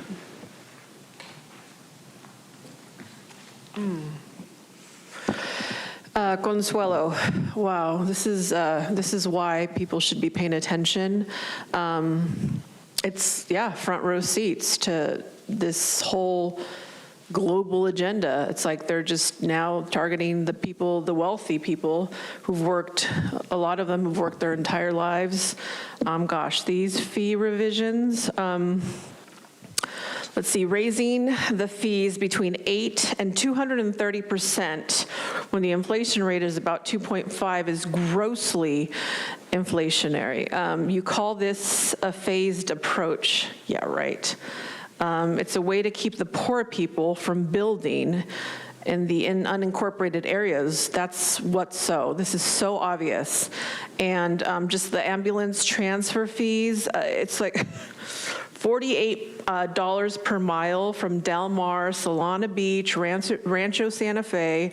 I mean, those people are all getting old and dying, and they're going to be nonstop. Like, I mean, it's just so sad that people don't see this. This is like it is in fact a scheme to essentially take whatever the rich have left and they've worked for. Like I said, a lot of them have, a lot of them are trust fund beings, and I get that too, but this is all UN agenda. Let's see. And as Paul the Bold has mentioned about this item, it lacks adequate justification for these unequitable expenses. So, yeah, this is lame that people aren't paying attention, but this is all part of it. This is all part of the agenda. So sad. Thank you. Next speaker, please.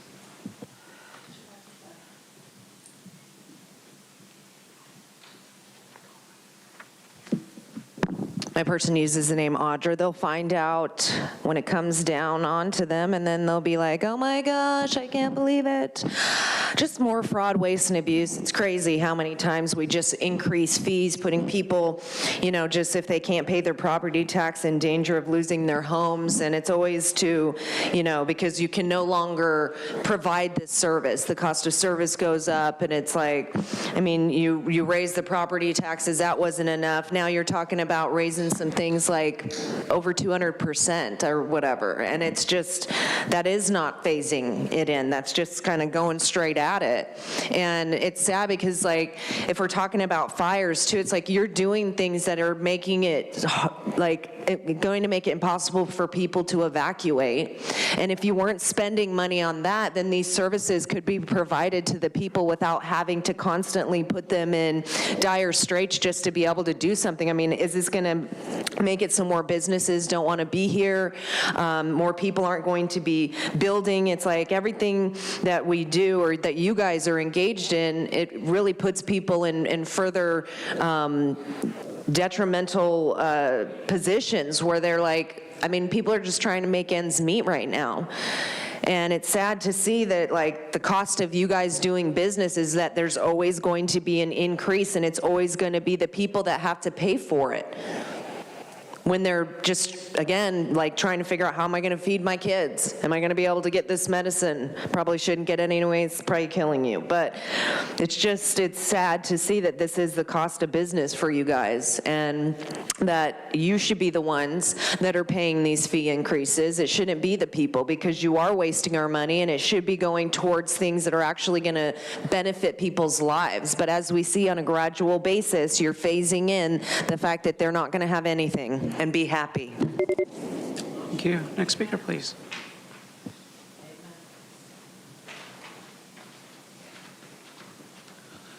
Mark, Rural Metro's Ambulance Corporation CEO makes a salary of $1.2 million a year. And there are shareholders in lots of corporations that do this stuff. So, once again, the logical conclusion is that since the stock market went up, the California State Teachers Retirement System's pension fund would also go up, in this case by over $11 billion. And under its statement of net assets, again, we see total assets are actually listed at $159.8 billion. But after the liabilities are taken into consideration, we have total net assets of $129,768 million. Again, an increase of over $11 billion. And so I ask you, does this sound like an underfunded pension fund? Now, one thing that is paramount to comprehend when looking at these dollar amounts is to understand this. This is a look at the contribution cycle of employees into the pension fund. Notice that it is not only the government employees that are contributing to the fund. In fact, employees are indeed the smallest contributors for each fund. Instead, we can see that government, here referred to as the employer, is contributing the majority of the money into the pension fund for what they claim is on behalf of the employee. But where is that money coming from? The employer in each case, the government employer referred to on each report, is a taxpayer-funded government entity. So a state employee who works for a government office, such as Employment Development, the Department of Corrections, the Fire Department, Police Department, or any other governmental office, is not only placing his or her money into the fund, but by law, each government office is also contributing to the fund at a rate of 100, 300, 500, and even 1,000% more than the actual employees. To translate, this is taxpayer money. Billions and billions and billions of taxpayer money. This is the government transferring your taxpayer money into the pension fund system. This is the government sucking massive amounts of taxpayer monies out of the taxpayer base, which could otherwise be used for taxpayer services and budgetary requirements to meet the so-called deficits claimed by these thieves in government. But instead, it disappears into these pension funds to become play money for the government wealth and investment scheme. And this allows the continuance of corporate governance through majority stock ownership in most corporations around the world. So, as you can see, this is from the video Corporation Nation by Clint Richardson. It's like a 7-hour video. If you put those search words in, though, it'll come up. There's plenty of money. Thank you. Mark, your time's up. Thank you. Thank you. We'll now hear from the individuals that requested to speak by phone. We'll start with our first caller.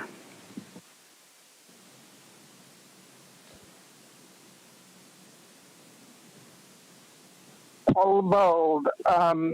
Thanks, Consuelo. This should wake up a lot of people, from rich developers on down to poor people, because, I mean, they'll all be paying these silly taxes. And you can be sure that, you know, the taxes will be passed around and people will be complaining, and government will be making excuses and dissembling, which the kind of light term for just distorting facts, making excuses, as opposed to disassembling, which is more like what they do to society. But raising fees between 18 and 230% when the inflation rate is about 2.5% is grossly inflationary. And I don't think it's a phased approach. It's definitely a way to keep poor people from both building and living in the unincorporated areas. And the ambulance transfer fees are $3,700 bucks, plus $48 a mile for Del Mar, Solana Beach, Rancho Santa Fe, and Sanitas and Elfin Forest. Sounds like a soak with the rich scheme. And there aren't even any attachments, and we lack adequate justification for these inequitable expenses. And then the medical examiner, in contrast. Thank you. Vice Chair Lawson-Remer, that concludes public comment on this item. Okay, thank you very much. Do we have any questions for my colleagues on the presentation? Okay. Any motion on the floor? Okay, as motion from Supervisor Anderson. Happy to second. Please take a vote. Vice Chair Lawson-Remer, that motion passes unanimously with all supervisors who are present voting aye. Okay, thank you very much. I'm trying to figure out if we have time for one more item before going to closed session. So, Andrew, how many public commenters do we have for closed session? 5? And when would we need to take the remainder of public comment for today? Would we do it today or tomorrow? It would need to be today, and you could take it now or after the Truth Act this evening. Okay, we will do it now because we have a hard stop. Okay, so we'll do closed session comment and then the remainder of public comment today, and then we'll go to closed session. Okay. Item 21 on today's general legislative session agenda are closed session matters. The closed session agenda includes 4 matters that are listed again under item 21. For those that requested to speak on item 21 by phone, please dial into the conference line. As noted, we have 5 requests to speak, 3 in person and 2 requesting to speak by phone. We'll begin with the in-person speakers. I'd like to invite forward allegedly Audra, Consuelo, and Mark. You'll have 2 minutes to address the board, and I'll ask you to please state your name for the audio record.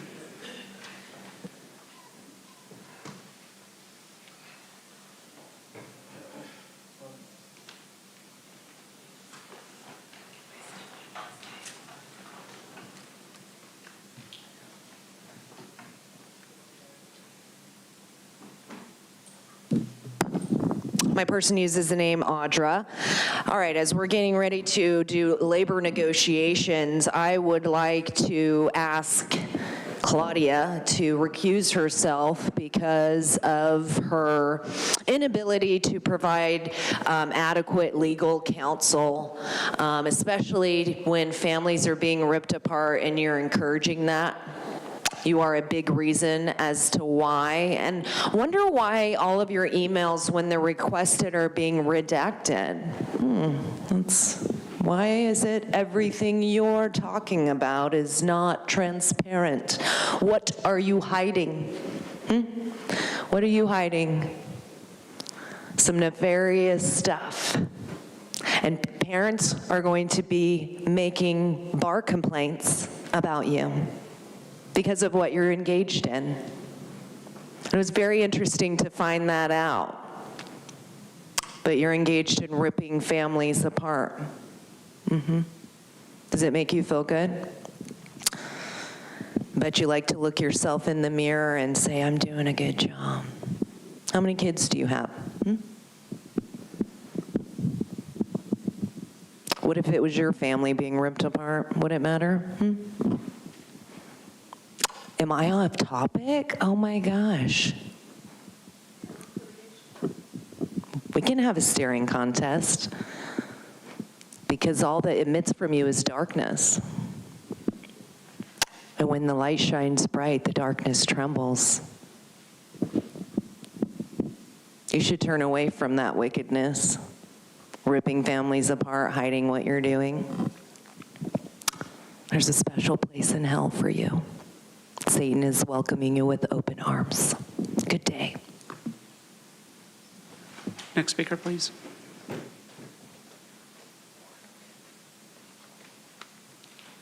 Mark, people need to see this video on YouTube because there's 8 to 40 times as much money as the entire budget in a separate account called the Comprehensive Annual Financial Report. And just now, we just saw a unanimous vote to raise fees 230%. 230%. That's criminal. Tara, and you've committed corporate breach of duties, malfeasance, wrongdoing, resulting in the budget not having enough money for the public core services. They're shown ignoring their core responsibilities in 10/22/2024 Supervisors PM session on YouTube, item 30, at 2 hours, 44 minutes, 30 seconds, that Jim Desmond motioned to approve about prioritizing our core functions. And now you don't have enough money for a lot of our functions. The duties of a county supervisor include overseeing most county departments and programs, approving budgets, and appropriating and spending money on programs that meet county's residents' needs. You have clearly neglected your duty to meet county citizens' needs. You've gone against federal immigration laws, funding illegal immigrants, which is a crime, some of whom are violent criminals and rapists, which has resulted in our federal funds being cut. And instead of doing everything you can to comply, you have doubled down to ensure no funding. So I think it's hilarious that you're trying to alert the public and blame Trump. And it's not that I like Trump. I don't like Trump at all. And if you give me more time, I'd be happy to tell you reasons you never bring up. So this is your fault, Tara, and you should be removed from the board, much less chairing it. What a joke that Tara is chairing this meeting to select another puppet to betray us. Thank you. Your time is up. Next speaker, please. Consuelo. Okay, so labor negotiations. Just a reminder, government funded is taxpayer funded, our money. This is what happens when government gets too big and ignores its people. They disable them into dependency. This is what happens when the citizens blindly trust their government. As I mentioned before, consumer confidence is at a zero, well, close to a zero. All trust of government is lost. You see it with the lack of participation, especially regarding the District 1 special election, another wasteful endeavor of our money, thanks to the reckless, irresponsible local Democratic Party. And yeah, don't get me wrong, I know that both parties are equally corrupt, but the Dems are extra sloppy and arrogant. The audacity of Todd asking the people to live within our means, like, you know, as he did when he went to go see a panda's funeral in China on our dime. So living within one means, AKA lowering our standards of living for the collective is their request. Same collective that continues to overlook and allow for all of this ill local corrupt government, bad behavior, what they're overlooking, they're requesting us to overlook their recklessness is what's being requested. They continue asking for we the people to bend while using no lube, while screwing us all royally. Not everybody likes it up the behind, Todd Gloria. Yeah, they continue to be wasteful with our taxes, continue to keep asking us to further sacrifice what the majority, quite frankly, can't afford to do anymore. This is no longer acceptable. It's the epitome of an abusive relationship. There's only equity in their inequities. They need us entirely dependent and begging them for what's not even theirs to begin with. It's not red versus blue. Again, it is the state versus you. Your time is up. Thank you. We'll now hear from the individuals that requested to speak by phone. We will start with our first caller.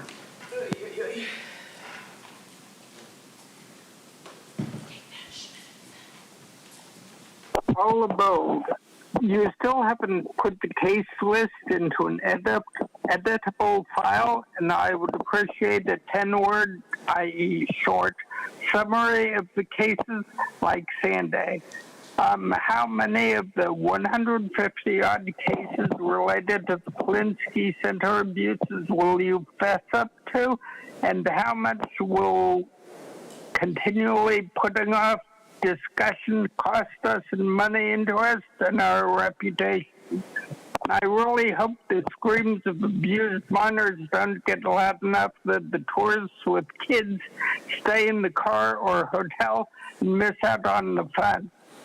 In the Frias case filed in 2022, San Diego County employees at the George Bailey Detention Facility apparently used excessive force against the plaintiff and deprived him of medical care like so many others. Simple fact, I'm surprised it's taking so long. In the Mariquin de Portillo case, Mariquin struggled for years with hallucinations and other mental health issues, according to his mother. Those problems led him to be repeatedly arrested and taken into custody, where he would stabilize with medications but then be released without any proper help or resources to maintain his health. The judge said that the Sheriff's Department defendants made decisions to approve a transfer that put him Mariquin at risk of death. The issues in these cases are clear.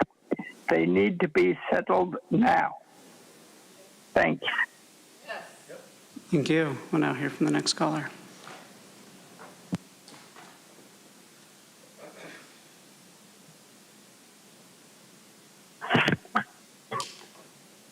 Hey, how you guys doing? So, I heard Michael Vu now was saying that you promised, was that Cindy Chavez that you promised that you would make assistant CAO, or you wanted him? I'm kind of curious, because I do know Cindy Chavez was supposed to be the CAO, according to Tara and Monica, but unfortunately Nora stood in that way, and then, you know, she no longer works for the county because of threats, because she stood in your guys' way. I find these things that we kind of forget about or ignore, unless if you want to just give Michael Vu $5 million for fucking up our election system, firing people, totally screwing us over completely.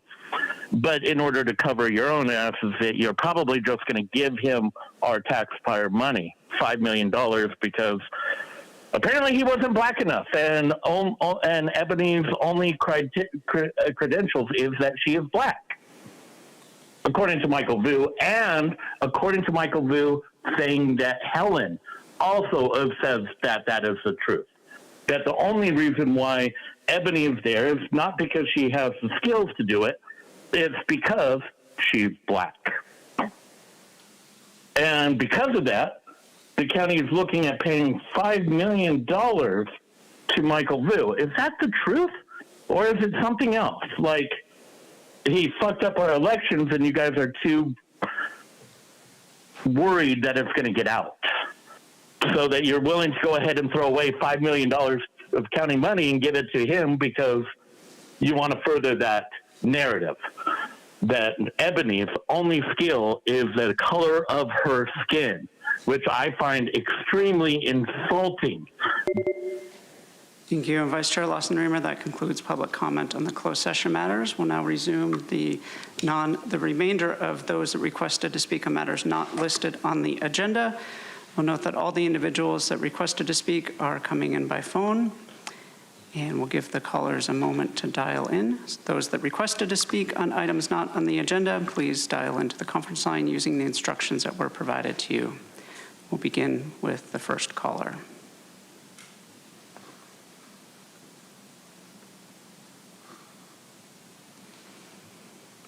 Oh, you do know I was completely and utterly serious about the language I'm going to be using if you guys want to continue to ignore me.